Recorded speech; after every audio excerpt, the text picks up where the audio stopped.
सशक्तिकरण का उत्तम उदाहरण है।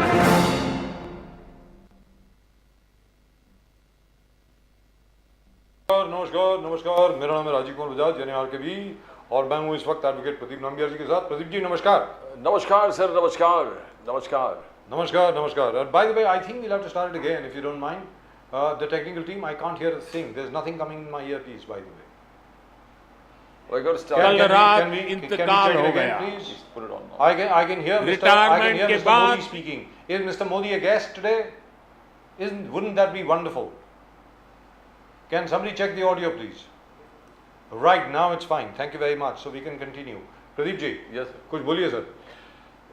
The main thing is the Modi's 100 days and Modi ji says is a success. Southern एकदम जबरदस्त तरीके से विकसित भारत की तरफ बढ़ रहे हैं. At the same time, Congress has criticized the 100 days. It says inflation, unemployment, price rise, nothing for the kisan. वो पूरे जो 100 days has been a waste. Nothing has been really achieved. With 27, I think, train accidents and Yes, stuff like that. terror attacks, train accidents, everything. You got long list where Jairam Ramesh and 26 Mallikarjun Kharge ने जो लिख के भेजा है कि ये नहीं हो गया, आटा, दाल, दूध, तेल, LPG, toll tax, everything is महंगा, महंगाई मैन मोदी उन्होंने कहा, महंगाई मैन मोदी और जिस प्रकार से हाल ही में 17 तारीख को आदरणीय सम्मानीय प्रधानमंत्री नरेंद्र मोदी जी का जन्मदिन था। एग्जैक्टली वो कहते हैं उसको बेरोजगार दिवस की तरह मनाएंगे ये लोग। बिल्कुल, पर बिल्कुल। ये क्या है यार, दिस इज नॉट डन।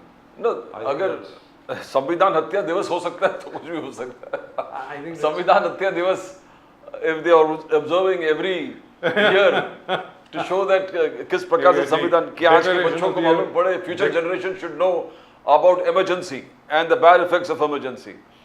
बहुत सारे इश्यूज जो रेज किया कि 10 ईयर में जो 15 लाख सिटीजनशिप सरेंडर किया है, कांग्रेस ने उसको हाईलाइट किया है। जिस प्रकार से पेपर लीक हुआ, द फॉल इन रूपी, FDI down, manufacturing jobs down, red carpet, आप लाल आंख दिखाने वाले थे चाइना को, लाल आंख छोड़ो, आप रेड कार्पेट, लाल कार्पेट लेके खड़े हो चाइना के लिए। सेबी और अडानी घोटाला जो कांग्रेस का कहना कि महा घोटाला, why is the prime minister silent? Then on Madhvi Chinese Puri- occupation of Ladakh. on Madhvipuri Butch. Yes, yes, yes. SEBI chairman. So infrastructural corruption. जी। जो infrastructural corruption is a big issue. 56 projects, airport, bridges, roads, statues, all recently inaugurated. Massive defects found in them. बोले कि this talks about infrastructure corruption. तो 38 train accidents, 21 dead, 112. तो ये at the same time BJP का जबरदस्त report card वो लेके सब जगह घूम रहा है कि 100 साल में मोदी साहब विकसित भारत की तरफ किस प्रकार से ही is reaching out and the fight is on but both are adamant. खड़गे साहब लेटर पे लेटर लिख रहे to prime minister Modi. Modi And the other thing, Pradeep ji, which is a very very serious issue, कि जिस प्रकार राहुल गांधी को लेकर के अलग अलग लोग अलग अलग जानलेवा हमले कर रहे हैं, धमकियां दे रहे हैं, which is not right. ये मोदी not enough. जेपी नड्डा जी ने कहा कि Rahul Gandhi ji has got ties with anti national elements who are out to destroy India. उन्होंने कहा कि पाकिस्तान 370 को अटैक कर रहे हैं, आर्टिकल 370 एब्रोगेशन को। Along with Pakistan you got Indian parties, that is Congress and National Conference. तो बोले all these three are talking about hand in hand where India is concern. उनका एक ही मकसद है कि इंडियन सिस्टम को डिस्ट्रॉय करे। तो 100 दिन जो मोदी जी के हैं, तो एमएसएमईज मुद्रा लोन 20 लाख कर दिया। बोले कि हमने मशीनरी, उपक्रम, क्रेडिट गारंटी योजना, इंटरनेशनल मार्केट, सुभद्रा योजना उन्होंने कहा, not only for Odisha but the whole So world. let's ask our distinguished guests. I think we've got Pradeep Gawde साहब बीजेपी के और निजामुद्दीन रहीम साहब कांग्रेस के। प्रदीप गावड़े साहब नमस्कार। नमस्कार। और Nizamuddin Rain Saab from the Congress, thank you so much for joining us. I can see Dr. Surena Malhotra also right here with us. She's also here with us. Thank you so much, ma'am, for joining us. बहुत बहुत शुक्रिया आपका, आप हमारे साथ आए. Thank you so much, ma'am. I tell you what, before I go to Pradeep Gowda Saab and Nizamuddin Rain Saab, ladies first, let me go across to Dr. Surena Malhotra. Doctor Malhotra, ये अजीत दादा पवार साहब और नीतीश राणे साहब के बीच में कोई दंगल छिड़ गया है और ये भी सुनने में आ रहा है कि back channel talks are going on between Ajit Dada Pawar and शरद पवार साहब। क्या शरद पवार साहब और अजीत दादा पवार के बीच में एक बार फिर सुलह हो रही है? क्या अजीत दादा पवार वापस आ रहे हैं शरद पवार साहब के पास, या शरद पवार जी एनडीए में आ रहे हैं? डॉक्टर मल्होत्रा बताएं। Okay, so for your statement, which was the first half is I guess true. And, I guess there is some noise. Okay. Ji, I can hear you. so- I can hear you perfectly now, ma'am. Please go Yeah. ahead. So the first half is true that I heard that there is some confronting happening between Nitish Rane and Ajit Dada, because the main thing, because he's trying to play the Hindutva card and the hate card. Now that hate card is too much hate card, and now that hate card will ultimately definitely affect the Mahayuti. So not all the Ghatak of Mahayuti want this to happen. So I mean, I guess whatever has to be said, Ajit Dada has come from a secular party. So उनके गले ये सब बातें, इतना hate speech ये वक्त में जब विधानसभा इलेक्शन है, तो it is not good for any party. Anyway, that I suppose Ajit Dada has guessed, but Nitish Rane being Nitish Rane, he goes on and rants and whatever, he just goes on. So this is the first part is correct, but the second part, no, I don't think Ajit Dada is coming back, and I don't think Pawar Sahab will be also willing to take him back. So I don't think that line is open. Definitely not. Pradeep ji, Dr. Malhotra, you got a problem here because आप जितने भी बोले, the Mahayuti is absolutely confident. Mahayuti confident है, लाड़की बहन scheme, मुख्यमंत्री युवा कार्य प्रशिक्षण शिविर 10,000 जो 1 करोड़ 10 लाख स्टूडेंट्स को देंगे, अन्नपूर्णा योजना, higher education free for girls, और गुलाबी रिक्शा, और ये कुटुंब मेला हुआ, यानी हर कुटुंब के पास जाके एकनाथ शिंदे जी और पूरे महायुति ये 10 स्कीम को उन्होंने गिना रहे कि ये आपके बेनिफिट के लिए. Do you think after all this Mahayuti absolutely confident कि ये election is going to be sweep for Mahayuti, but Sharad Pawar sahab कुछ और बोल रहे हैं? What is the truth, Dr. Malhotra? See, definitely now इनके पास तो सत्ता इतने साल रही है. It is not that it is now. It is so many years have happened now. So I think 7.5 or whatever years सत्ता रही है. तो उतने में वहां तभी क्यों नहीं किया उन्होंने? ये सब अभी लोकसभा इलेक्शन हारने के बाद उनको ये सब बातें सूझ रही है कि जनता को अच्छा नहीं लगा है, जनता के लिए कुछ उन्होंने किया नहीं है इतने साल. So these are like after thoughts. And ये पब्लिक का टैक्स का पैसा यूज करके ही लोगों को, it is like giving them some freebies. It's like a freebie, like a corporate gifting. If it happens, somebody enters a mall, they give a keychain or a pen. It is that sort of a small, minute thing. And also Maharashtra में 1,500 and I think दूसरे जगह पे अभी तो उन्होंने 2,000 दिया है. So again Maharashtra का पर्दा हमेशा ही नीचे ही जाता है. तो ये क्यों बात है? So all these people have realized that these are all just freebies. हाँ, लोग ले रहे हैं, मिल रहा है तो लोग क्यों नहीं लेंगे? लोग जरूर लेंगे. But long term लोगों को भी पता है कि people need proper jobs. This is what they require. They don't require just freebies here and there. They want a proper solid earning. And there are so many educated people, educated students. जो मतलब बेरोजगार कितना percentage है उसका? High percentage है.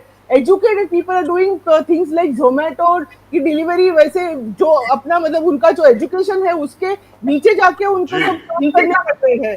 And this is a very sad story of Maharashtra. People have realized कि कुठे ठेवून ठेवलाय आमचा महाराष्ट्र, जिकडे everything is going wrong in Maharashtra. Now this is the time when people are realizing, ladies don't feel safe. The young children don't feel safe. The mothers don't feel safe. Mothers are worried whether they should. I have a question to ask you, ma'am. I have a question to ask you. Pardon me. और मैं अपने बाकी दोनों guest से मैं माफी चाहूंगा. ये मेरे दिल के बड़ा करीब है सवाल ये, और मैं चाहूंगा कि बाकी दोनों भी रिएक्ट करें इस पे बाद में. लेकिन पहले मैं डॉक्टर सुरेंद्र मल्होत्रा जी से ये पूछना चाहूंगा, मैम, लाल बाग का राजा जो है वो हमारी शान है जी. लाल बाग के राजा में हम लोगों की श्रद्धा है. लाल बाग का राजा, मैं I say it with great pride, by the way, that the first time लाल बाग का राजा was telecast live, सीधा प्रसारण लाल बाग के राजा का सबसे पहले हम लोगों ने किया 98-99 में when we were running in Mumbai. उसके बाद सारा समय मुंबई में भी किया, उसके बाद बाकी अन्य चैनल में भी, मेट्रो में भी, और उसके बाद यहाँ पर भी. लेकिन मैं आपसे जानना चाहता हूँ, छोटी सी बात है मैम, अनंत अंबानी साहब को इतनी ज्यादा इंपॉर्टेंस देने का क्या मतलब हो गया मैम? आज तक कभी लाल बाग के राजा के विसर्जन के लिए जिस बार्ज में वो जाते हैं उसको शूट करना भी वर्जित था। We were not allowed to shoot that, we were not allowed to show that. विसर्जन होते हुए लाल बाग के राजा का समंदर में जाना वो भी प्रशासन द्वारा वर्जित था। अब तो फुटेज आई है, अनंत अंबानी साहब ऐसे करके बार्ज में हैं और उसके ऊपर हाथ लगा रहे हैं और वो अंदर जा रहे हैं। Footage what came, it was what we saw, that the management was not proper. The normal people, they didn't care. And why undue importance? This is what always is happening. They are getting You are a absolutely. Maharashtrian yourself, ma'am. I would like you to speak in Marathi. आप जरा मराठी में बोलिए इसको। कि लाल जो बाग- आम भक्त हैं उनको थप्पड़ मार मार के बाहर कर दिया गया और बाकी जो लोग हैं जो वीवीआईपी हैं वो वहां पे नाच रहे हैं, सब कुछ कर रहे हैं। जी मैम बताइए। नाही, हे खरोखरीच बरोबर नाही आहे. लालबागचा राजा हा सगळ्यांचा राजा आहे, सगळ्यांच्या हृदयातला राजा आहे आणि सगळेजण आवर्जून म्हणजे स्वतःच्या घरी जरी गणपती असला तरी पण वेळ काढून म्हणजे सकाळी 4 वाजतापासून पण लाईन लावायला लोक तयार असतात. त्या विदाऊट एनी चप्पल एवढं मोठं डिस्टन्स पण करायला इवन ओल्ड माणसं पण जायला तिकडे तयार असतात. मग त्या सगळ्यांना सुविधा नको का? ती माणसं नाहीत का? ती जनता नाही आहेत का? लालबागचा राजा सगळ्यांचा नाही आहे का? तो सगळ्यांचा राजा आहे. आणि जसं ज्या पद्धतीने लोकांना ढकललं जात होतं, लोकांच्या खांद्यावरती टच करून त्यांना असं ऍब्सोल्युटली असं पुश करत जात होतं, हे बरोबर नाहीये.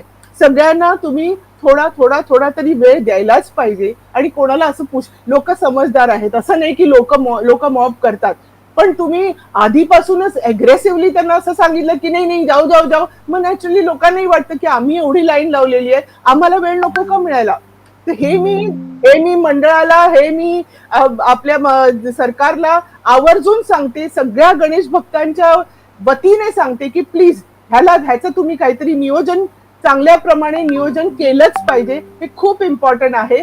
लालबागचा राजा ह्या सगळ्या गणपतीचा म्हणजे त्याचा मतलब काय आहे, लोकांना एकत्र आणण्याची ही गोष्ट आहे जी आपण प्राऊडली सांगतो. आमच्या मुंबईमध्ये, आमच्या महाराष्ट्रामध्ये आहे, तर ती जपायला पाहिजे कुठेतरी, डेफिनेटली जपायला ओके, पाहिजे. So let's get Pradeep Gawde साहब इन। प्रदीप गावड़े साहब, आप कुछ बोलना चाहेंगे इस विषय के बारे में या shall we come straight to the subject of the Maharashtra economy and Jammu and Kashmir elections?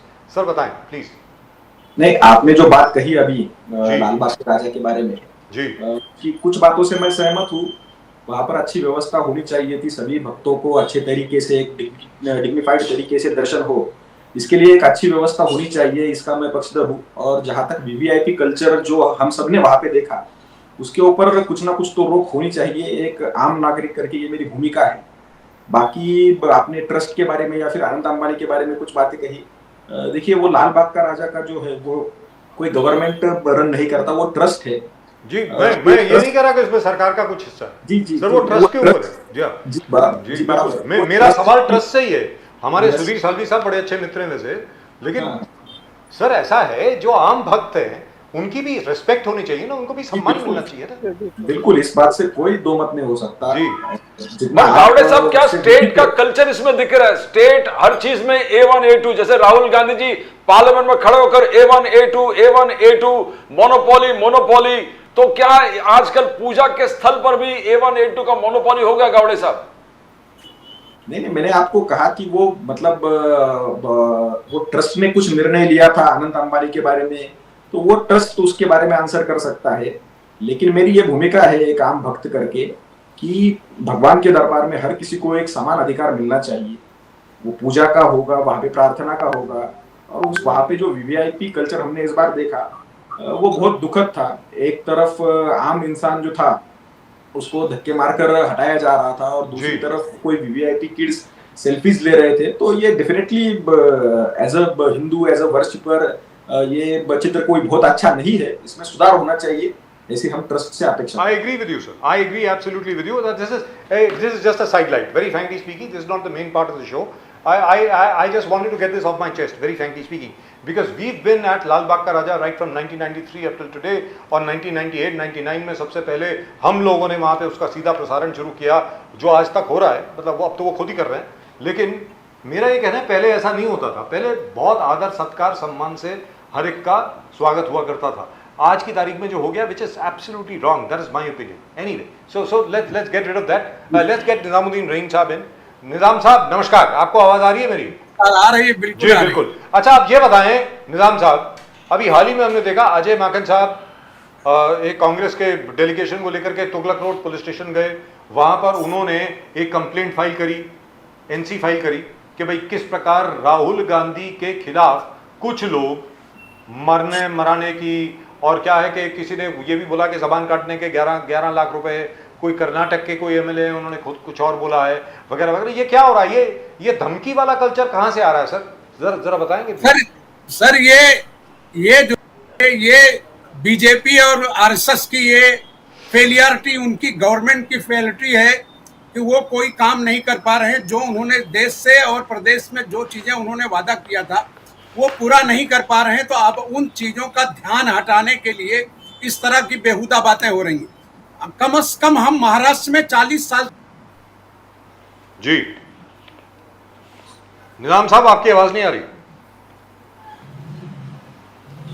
We can't hear Mr. Nizamuddin Rain. He's got a frozen. I think his thing is frozen. Pradeep Gawde साहब, coming to you. ये जो धमकियां आ रही हैं, ये धमकी वाला culture जो है पहले तो हिंदुस्तान में नहीं था सर, ये कहां से शुरू हो गया है? What is this? अगर ठीक है राहुल गांधी ने कुछ कहा है, अगर यूएसए में कुछ कहा है लोग, या यहां पर कुछ कहा है, अगर उससे लोग सहमत नहीं है तो असहमति का इजहार जो है वो अलग तरीके से होता है ना डेमोक्रेसी में सर। प्रदीप गावड़े साहब। नहीं, बिल्कुल सही बात है आपकी। अगर राहुल गांधी को किसी ने भी धमकी दी है कुछ, या फिर कुछ गलत बात कही है, तो उसका हम समर्थन नहीं करते। और अगर वो किसी धारा के अंदर ऑफेंस है तो उसके अंदर कार्रवाई भी होनी चाहिए, ये हमारी भूमिका है। जहां तक हमारी पार्टी का सवाल है, हमारी पार्टी के किसी नेता ने ऐसी बात नहीं कही। लेकिन दूसरी बात उसमें यह है कि अगर राहुल गांधी के बारे में किसी ने कुछ गलत शब्द इस्तेमाल किए हैं, आप दूसरा पक्ष ये देखिए कि राहुल गांधी का इतिहास क्या रहा है आज तक। मतलब सबसे ज्यादा पॉलिटिकल डिस्कोर्स में खराब बात करने की, सबसे ज्यादा गंदे वर्ड यूज करने की, सबसे ज्यादा अब्यूजिव बातें करने का राहुल गांधी का एक बहुत बड़ा इतिहास रहा है। राहुल गांधी ने इस देश के पंतप्रधान के बारे में ये कहा था कि इनको डंडे से मारना चाहिए। ये बात जनता भूल गई है क्या, या फिर कांग्रेस को फिर सिलेक्टिवनेस सिर्फ ये दिखता है कि राहुल गांधी के बारे में कोई बोल रहा है? Sir I remind you the specific quote. Rahul Gandhi ji ने यह कहा था कि जिस दिन नरेंद्र मोदी जी और अमित शाह जी हारेंगे तो लोग उनकी पीठ पर डंडे बरसाएंगे। ये ऐसा राहुल गांधी ने कहा था। जी बताइए। ये कौन सी सही भाषा है? ये कहा कांग्रेस के एक एमपी है इमरान मसूद, हम सब जानते हैं उन्होंने क्या कहा था, नरेंद्र मोदी की बोटी बोटी करनी चाहिए। क्या ये इसका कांग्रेस समर्थन करती है क्या? तो पहले कांग्रेस अपने गिरेबान में झांक कर देखिए कि एक कोई ऐसा मतलब पूरे विश्व का कोई गंदा शब्द नहीं है जो नरेंद्र मोदी जी के बारे में इन्होंने यूज नहीं किया। मोदी जी को इन्होंने नीच कहा, गंदी नाली का कीड़ा कहा, मौत का सौदागर कहा, और क्या ना क्या। मतलब ऐसी कौन सी बात नहीं है जो नरेंद्र मोदी जी के बारे में, कौन सी गाली नहीं है जो इन्होंने मोदी जी को नहीं दी है। तो राहुल गांधी मतलब हमने देखा कि मल्लिकार्जुन खड़गे ने इसी विषय के ऊपर नरेंद्र मोदी जी को खत लिखा, तो वो राहुल गांधी को भी ये बताए कि देश के पंतप्रधान के बारे में किस तरीके से बातें करनी चाहिए। लेकिन बीजेपी का एक कल्चर है, हाँ, एक संस्कृति है, एक परंपरा है। मुझे लगता है भले अगर कांग्रेस ने ऐसा सब कुछ कहा हो, जो कि काफी हद तक कहा है, ऐसी बात नहीं है, खून का मौत का सौदागर कहा है, खून की खेती कहा है, और ना जाने और क्या क्या कहा है, तो क्या बीजेपी को भी मतलब ये जस्टिफाइड है कि बीजेपी के लोग ऐसी बात नहीं कही है, और अगर किसी ने कही होगी तो पार्टी उससे दरकिनार करती है, पार्टी उससे असहमत है, और इससे अगर किसी कोई मतलब कोई इंक्रिमिनेटिंग कुछ कहा है तो उसके ऊपर कार्रवाई होनी चाहिए। बट यू नो गावड़े साहब बहुत सारे अच्छे एक तरफ आप देखिए, ये बात देखिए, पार्टी के किसी नेता ने या फिर किसी कार्यकर्ता ने कुछ बात कहना एक अलग बात है, लेकिन राहुल गांधी जो कांग्रेस के सुप्रीम लीडर है, उन्होंने क्या बातें कही है उसके बारे में आप देखिए कि राहुल गांधी किस तरीके से बातें करते हैं, किस तरीके से उन्होंने पूरा पॉलिटिकल डेकोरम जो है उसको लोअर करके रखा है। पूरा जो डिस्कोर्स है उसको राहुल गांधी जी ने एक सबसे निचले स्तर पर लाके रखा है अपनी भाषा की और भाषा से। उसका संज्ञान कांग्रेस पार्टी को लेना चाहिए। बट ठीक है, राहुल गांधी ने सिखों के बारे में कहा, टर्बन के बारे में कहा, कड़ा के बारे में कहा, आरएसएस के बारे में कहा कि आरएसएस वुमन विरोधी है, वुमन इनइक्वालिटी में बिलीव नहीं करते। तो यहां पर आपका थोड़ा बहुत वाइज है कि क्या आरएसएस में वुमन इनइक्वालिटी है क्या, वुमन सिर्फ किचन में काम करने के लिए है क्या ये आरएसएस की आइडियोलॉजी जो राहुल गांधी का वो सच्चाई है गावड़े साहब उसमें? और स्पेशली सिखों पे अत्याचार हो रहा है नहीं हो रहा है, कैसे देखते हो आप इसको? नहीं देखिए, महिलाओं को हमारे यहाँ पे तो कोई मतलब डिस्क्रिमिनेशन नहीं है। हम वो सरकार है, हमारी सरकार ने महिलाओं को 33% रिजर्वेशन पार्लियामेंट में और असेंबली में देने का निर्णय किया है। तो हमसे बड़ा महिलाओं के अधिकारों का कोई चैंपियन नहीं है। तो हमको राहुल गांधी की किसी एडवाइस की या फिर किसी सीख की जरूरत नहीं है। दूसरी बात, जहां तक आपने सिखों के बारे में बात कही, मतलब ये कितनी शर्मनाक बात है। कांग्रेस पार्टी का इतिहास सिखों के खिलाफ रहा है, सिखों के उत्पीड़न का रहा है। कौन ये बात भूल सकता है कि कांग्रेस पार्टी के लोगों ने हजारों सिखों का कत्ल किया है। उसका राजीव गांधी ने समर्थन किया था जब वो दंगे हुए थे तब। तो ये कांग्रेस पार्टी का इतिहास रहा है। उन्होंने सिखों को चुन चुन के दिल्ली की गलियों में मारा है। जिन्होंने टर्बन पहनी है, पगड़ी पहनी है, उसको चुन चुन के कांग्रेस के लोगों ने मारा है। ये इतिहास कांग्रेस का रहा है। और वही राहुल गांधी आज किसी दूसरे देश में जाके ये कहते हैं कि भारत में पगड़ी पहनने के लिए प्रश्न है। ये मतलब ये समझ में आया नहीं, वेरी फ्रैंकली। ये मेरी समझ के बाहर है। I couldn't understand this. यही आप देखिए, मतलब जिस पार्टी का इतिहास सिखों के कत्ल का रहा है, वो राहुल गांधी आज बाहर जाकर ये बोल रहे हैं कि भारत में सिखों को पगड़ी पहनने को मिलेगी कि नहीं, ये सवाल है। आप सभी पत्रकार है, आप देखिए यहाँ पर कुछ ऐसी परिस्थिति है सिखों के खिलाफ। क्या बात है? I think she can throw some light on that. Is number one, RSS में वुमन डिस्क्रिमिनेशन है क्या डॉक्टर मल्होत्रा जी? और दूसरा, जो सिखों को बहुत फियर है क्या टर्बन पहनने का, कड़ा डालने का? I would like to answer upon the महिला का issue because that is very close to our heart. We are really scared कि यहाँ पे संविधान बदलने की बात हो रही है और सीरियसली हो रही है, और मनुस्मृति को लाया जा रहा था। बीच में तो मनुस्मृति के श्लोक भी इनकॉर्पोरेट किए गए। और आपको जैसे पता है मनुस्मृति में महिलाओं की क्या व्हाट लेवल, महिलाओं को क्या मतलब किया जाता है, क्या व्हाट फ्रीडम महिला can get in Manusmriti, that we all know. And that culture, that thing was they were trying to bring that back. Thankfully 400 पार नहीं हुआ, and we were, I would say that we were saved. And one more thing, no, आरक्षण, महिला आरक्षण के लिए हम लोग ने, पवार साहब ने बहुत काम किया है। तो ये कहना बहुत गलत है कि बीजेपी ने ही सिर्फ महिला आरक्षण के लिए सोचा है। पवार साहब ने हमारे कितने मतलब gram panchayat election, so many police भर्ती, कितने जगहों पे उन्होंने 50% महिलाओं को आरक्षण दिया। महिला आरक्षण का जो मन से जो जिन्होंने काम किया है वो हमारे पवार साहब है, हमारे सुप्रीमो पवार साहब है, और उनके जैसा किसी ने सोचा नहीं है महिलाओं के लिए। और जो आप जो 33% की जो बात कर रहे हैं वो कभी होगा, जो करना होता तो तुरंत करके आप तुरंत करते। इतना एकदम स्पेशल संसद का ये रख के भी उसमें लोगों को बुलाया, बड़ी शोबाजी हुई, हुआ क्या? When after 10 years it will come? What does that mean? सिर्फ 33% देने के लिए भी इतना काल? This was just a show before the election, as always the way the whole show होता है। पहले भी कांग्रेस ने भी ट्राई किया था, पहले भी हमारी पार्टी ने ट्राई किया था, तभी तो मतलब क्यों नहीं किया? ट्राई किया था तो किया क्यों नहीं? बिकॉज आई थिंक बीजेपी ने उसको अटकाया था। आई थिंक नहीं, आप ये झूठ बात कर रही है, आपने लाया ही नहीं उसको कभी। झूठ बात आप मतलब टेलीविजन के ऊपर कर रही है कि मैं झूठ बात तो अपोज किया। आप जैसे झूठ बात बोल रहे हैं कि अभी महिलाओं को समानता है, आपके खुद के प्रेसिडेंट 33% रिजर्वेशन का बिल के राष्ट्रपति को भी समानता नहीं है। वो महिला है, उनको आपके मंदिर ओपनिंग में भी उनको अंदर बुलाया नहीं था, संसद भवन के ओपनिंग में भी उनको नहीं, शी वाज नॉट कॉल्ड। सो आप मतलब महिलाओं की बात ही नहीं करें, क्योंकि it is useless talking about that, frankly. Just 1 second, please. I would like to go to Mr. Gavle. Gavle sahab, I think Rahul Gandhi is quoting the 2012, is it 12 or 13? 2013 statement of Mohan Bhagwat ji. Mohan ji Bhagwat ने जनवरी 6, 2013 को कहा था, that a woman's place is in the kitchen and a woman needs to be a housewife. This is his statement, sir. जो उन्होंने कहा है। उसके बाद ये चेंज स्टेटमेंट 2022 में उनकी अलग स्टेटमेंट आई है कि women should be granted equal rights, और अगर महिलाएं जो हैं उनको अगर इक्वल राइट्स मिलेंगी तो देश की ज़्यादा तरक्की होगी, वगैरह वगैरह वगैरह। लेकिन 2013 6 जनवरी को उन्होंने ये कहा है कि विमेन, महिलाओं का रोल जो है वो हाउसवाइफ का है और हस्बैंड का रोल जो है वो ब्रेड विनर का है।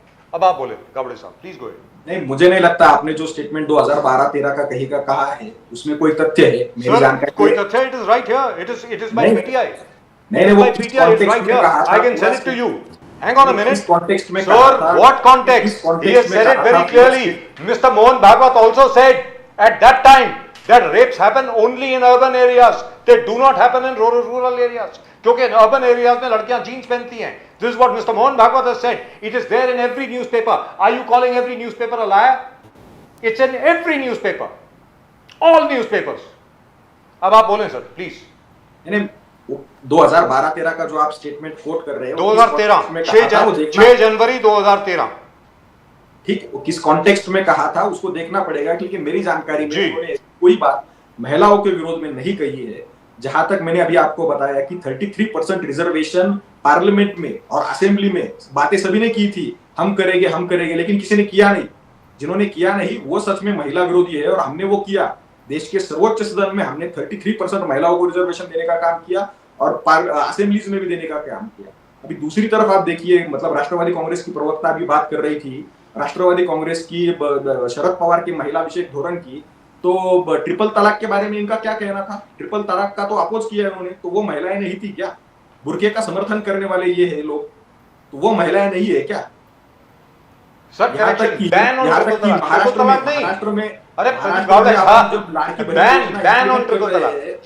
महाराष्ट्र में जब हम लाड़की बहन योजना इंप्लीमेंट कर रहे हैं तो उसके खिलाफ कोर्ट में जा रहे हैं, तो ये नहीं चाहते लाड़की बहन जो है महाराष्ट्र की जो बहनें हैं वो सशक्त हो जी। तो लेकिन ये बात तो है कि आदरणीय सम्मानीय शरद पवार जी ने, Maharashtra was the first state to grant reservation to women as far as I know, specially in the police force में, पंचायत में, हर जगह पे, जहां तक मैं जानता हूं। I'll get the exact figures. Isn't that true, Dr. Malhotra? Yes, it is true. Even in the लश्कर में भी उनको मिला था रिजर्वेशन। जी। He's the one. I mean, everybody knows that. Even I mean, nobody can deny that fact. लेकिन ये बताएं sir, Pradeep Gawde साहब, अभी जेपी नड्डा साहब की स्टेटमेंट आई है कि जहां तक के राहुल गांधी जी का प्रश्न है, राहुल गांधी जी वही भाषा बोल रहे हैं जो पाकिस्तान बोल रहा है। अब राहुल गांधी जी ने वो भाषा बोली है कि नहीं बोली मुझे मालूम नहीं है, लेकिन नड्डा साहब ने बोला है कि उनके जो पार्टनर हैं जम्मू एंड कश्मीर में, यानी नेशनल कॉन्फ्रेंस, उनके जो अलाई हैं, वो चाहते हैं कि आर्टिकल 370 वापस आ जाए, और वही भाषा पाकिस्तान बोल रहा है, तो लिहाजा राहुल गांधी जी खुद एंटी नेशनल हो गए, ऐसा नड्डा जी ने बोला है। सर इसके बारे में जरा एक्सप्लेन करें, वो तो उनके अलाई ने बोला है ना सर, पार्टनर है जी। नहीं, उनके अलाई ने बोला, उनका एजेंडा हो गया ये। ऐसा नहीं हो सकता कि आप इलेक्शन साथ में लड़ रहे हो और उनका एजेंडा अलग है, इनका एजेंडा अलग है। जब आप इलेक्शन साथ में लड़ रहे हैं तो आपका कोई कॉमन मिनिमम प्रोग्राम है, उसकी बात जो है वो नेशनल कॉन्फ्रेंस में कही। नेशनल कॉन्फ्रेंस ने ये बात कही है कि आर्टिकल 370 और 35A के रिस्टोरेशन की बात कही, और पाकिस्तान के रक्षा मंत्री ने यह कहा कि कांग्रेस और एनसी का जो ये अलायंस है, उनकी जो भूमिका है उसको हमारा समर्थन है। तो जरूर कांग्रेस और कांग्रेस के जो अलाइज है वो पाकिस्तान की लाइन टो कर रहे हैं, उनकी भूमिका जो है वो रख रहे हैं। कांग्रेस फिर से जम्मू कश्मीर को आतंक की आग में झोंकना चाहती है क्या? 370 फिर से लगाकर फिर से एक डिस्क्रिमिनेशन वाला स्टेट बनाना चाहती है क्या?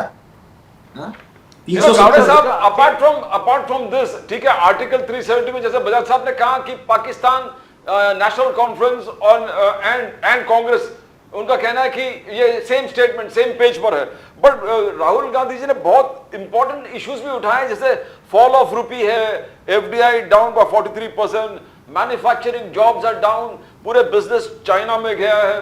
आप चाइना को लाल आंख दिखाने वाले थे, और लाल आंख छोड़ो, आप लाल कारपेट लेके खड़े हैं चाइनीज, पूरे मैन्युफैक्चरिंग आपने डाइवर्ट कर दिया चाइना में, जॉब्स यहां पर हम लोग सफर कर रहे हैं, Jammu and Kashmir terror attacks, तो बहुत सारे मुद्दे और भी बात किए, उस पर क्या बीजेपी सचमुच चर्चा करेंगे?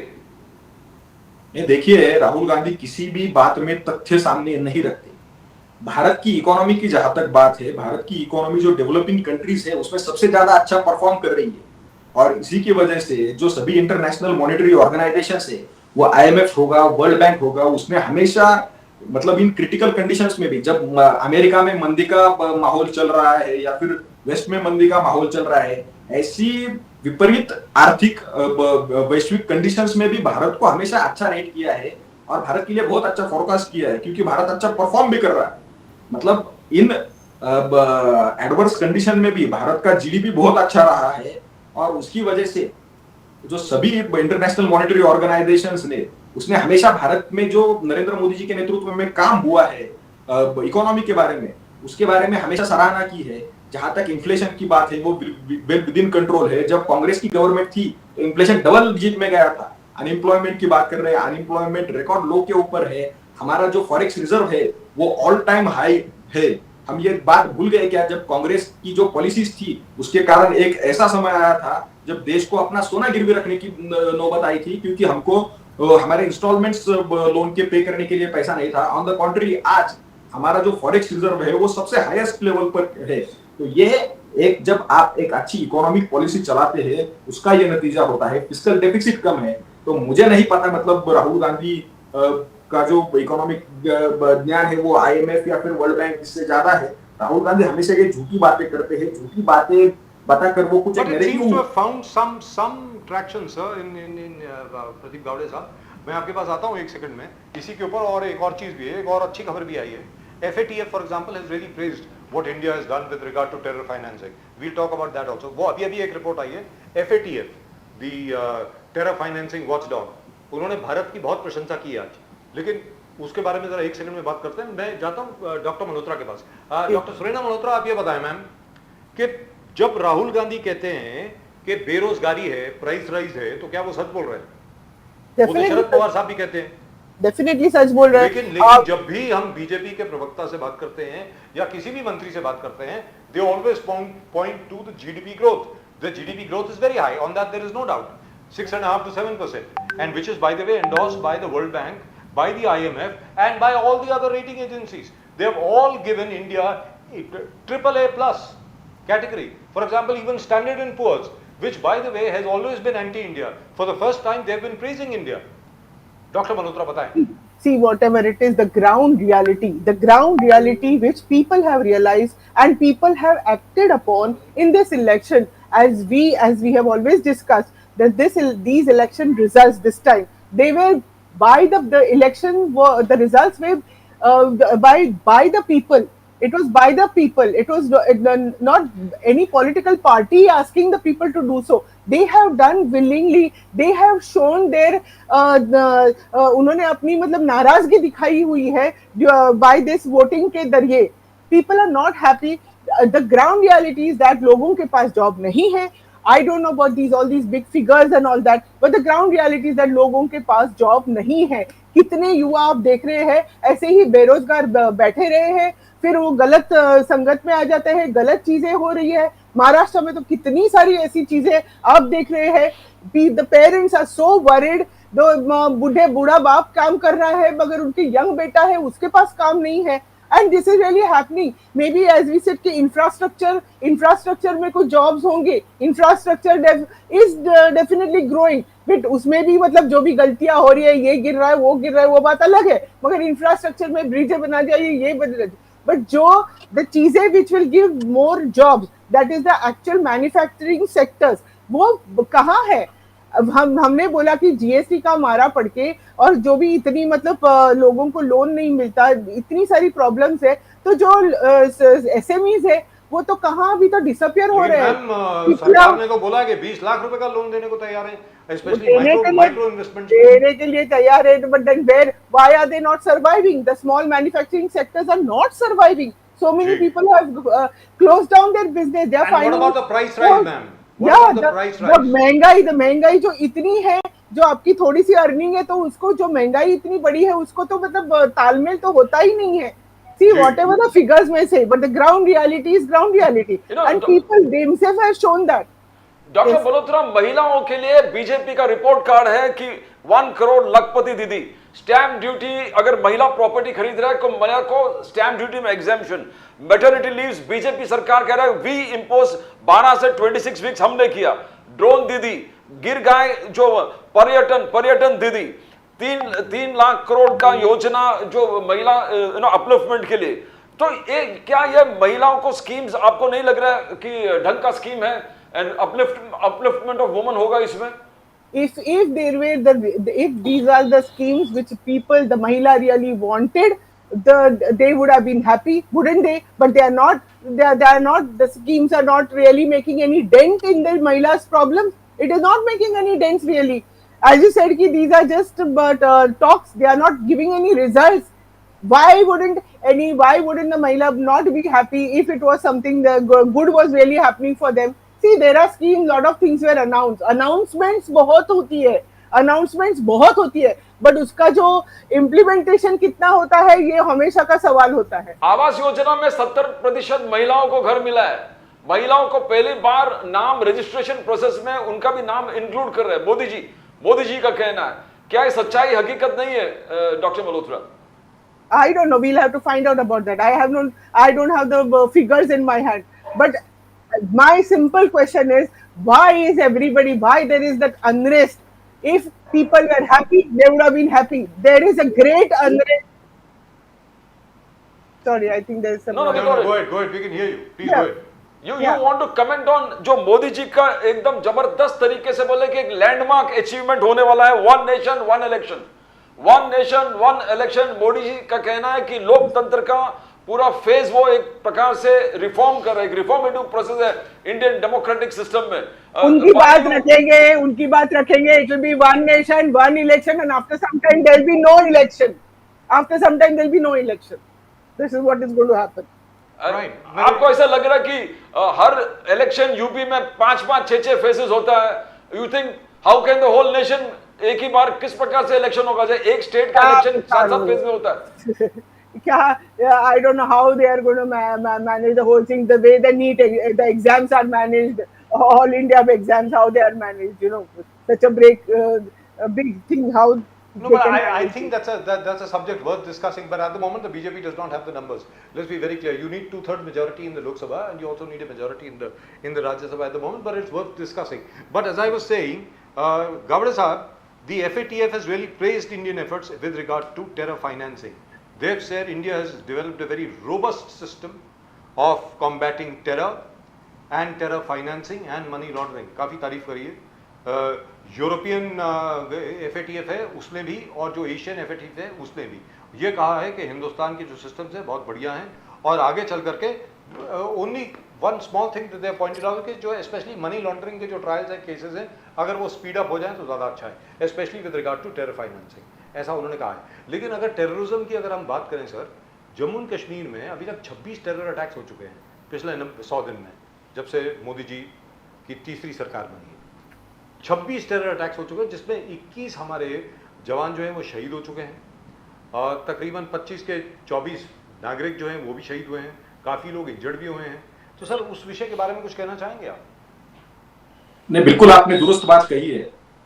देखिए, इसका जो टेरर फाइनेंसिंग होगी उसमें जो कमी आई है, उसका एक मेजर रीजन ये है, और आपने मनी लॉन्ड्रिंग के बारे में कहा जी, कि मनी लॉन्ड्रिंग जो PMLA है, prevention of money laundering act है, उसमें जो संशोधन हमारी सरकार ने किए, और PMLA को पहली बार मतलब हमारी सरकार ने एक दुरुस्त तरीके से उसका क्रियान्वयन देश में किया, और बहुत सारे मुकदमे जो मनी लॉन्ड्रिंग के हो रहे थे उसके ऊपर कार्रवाई की है. इसी के साथ मतलब FCRA होगा या फिर FEMA होगा, उसमें भी हमने इम्प्रूवमेंट किया है. उसकी वजह से जो टेरर फाइनेंसिंग है उसमें कमी आई है. उसी के साथ जो घोस्ट NGOs थे और जो शेल कंपनीज थी, उसके ऊपर भी बहुत बड़ी कार्रवाई हमारी सरकार ने की है. उसका जो परिणाम है वो हमको ये दिखाई दे रहा है कि टेरर फाइनेंसिंग में कमी आई है. और जो आपने दूसरी बात कही कि कुछ आतंकवादी हमलों के बारे में, टेरर फाइनेंसिंग में कमी आई है, तो ग्रेजुअली हमको उसका इफेक्ट देखने को मिलेगा. और जहां तक मतलब जम्मू कश्मीर में हमलों की बात आपने कही है, वो बहुत ज्यादा गिरावट जो पहले हुआ करते थे उससे बहुत ज्यादा कम हमले अब हो रहे हैं. लेकिन हमारी ये अपेक्षा है कि वो भी नहीं होने चाहिए, और उसके लिए हमारे अभी तो कम हुए सर. ऐसा है कि पिछले 2-3 हफ्ते में ये मैं कल भी मैंने बताया था, परसों भी बताया था, सॉरी कल तो मैं था नहीं. अपने दर्शकों को मैं एक बार फिर बता दूं क्या था कि there was a logistics problem and a strategy problem. वो army was caught I think by surprise, जिस तरीके से इन्होंने जम्मू के अंदर अटैक करने शुरू कर दिए, और जब भी ट्रांसपोर्ट होता था one point to the second point, जैसी आर्मी मूवमेंट हुआ करती थी तब ये अटैक किया करते थे, और because of some local informants. अब आप देखेंगे कि पिछले 3 हफ्ते में 10 आतंकवादी मारे गए हैं और सिर्फ 2 हमारे जवान शहीद हुए हैं। वो भी नहीं होने चाहिए थे, सिर्फ 2 शहीद हुए हैं वैसे by the way. So they worked it out, they worked out the strategy. Stone pelting has come to zero, उस चीज को मानना पड़ेगा। नो 2010 में 2700 केसेस ऑफ स्टोन पेल्टिंग था, आज स्टोन पेल्टिंग जीरो है जी, जीरो। गावड़े जी बोलिए कुछ बोलना चाहते थे आप? नहीं, इस विषय पे नहीं, मतलब इस विषय पे मैंने बात रखी है। हाँ। जो प्रदीप नाम्बियार साहब ने वन नेशन वन इलेक्शन के बारे में बात कही, हाँ। मुझे लगता है वो बहुत ही एक हिस्टोरिक स्टेप है। देखिए, देश का ये इतिहास रहा है हमारे यहाँ पे कि रिफॉर्म्स की बात सबने की है, लेकिन रिफॉर्म्स करने के लिए जो हिम्मत चाहिए होती है वो डिलीवर करने के लिए वो किसी ने नहीं की, वो सिर्फ नरेंद्र मोदी जी ने की है। मतलब उसका एक उदाहरण आप दे सकते हैं, जीएसटी के बारे में बहुत सभी ने बातें कही, लेकिन जीएसटी को एक्चुअल इंप्लीमेंट करने का काम मोदी जी ने किया। और मैं आपको आश्वस्त करना चाहता हूँ कि वन नेशन वन इलेक्शन को भी हम जल्दी रियलिटी बनाएंगे। उसका कैबिनेट ने कल उसको अप्रूवल दिया है। देखिए, मतलब अभी कांग्रेस जो राष्ट्रवादी की प्रवक्ता है वो बात कर रही थी कि वो कैसे होगा। 1951-52 से लेकर 1967 तक हमारे यहाँ पे साइमल्टेनियस इलेक्शन ही हुआ करते थे। बाद में वो प्रैक्टिस कुछ असेंबलीज जल्दी भंग हो गई या फिर इंदिरा गांधी ने कुछ को डिसॉल्व कर दिया, इसकी वजह से फिर वो गैप बढ़ने लगा। देखिए, ये बहुत ही मतलब एक इम्पोर्टेंट डिसीजन है हमारे देश के लिए। आप देखिए, आज हर साल में लगभग 4-5 राज्यों के इलेक्शन होते हैं। उसकी वजह से क्या हो रहा है? तो उसकी वजह से एक है कि मैसिव इंफ्रास्ट्रक्चर जो है उसको हमको इम्प्लीमेंट करना पड़ रहा है, मैसिव एक्सपेंडिचर हो रहा है। दूसरी बात यह है कि पॉलिसी पैरालिसिस, हर मतलब साल में अगर 4-5 राज्यों के इलेक्शन होते हैं तो कोड ऑफ कंडक्ट आ जाता है, पॉलिसी पैरालिसिस हो जाता है। जो हमारी इसेंशियल सर्विसेज है उसके ऊपर इम्पैक्ट हो जाता है।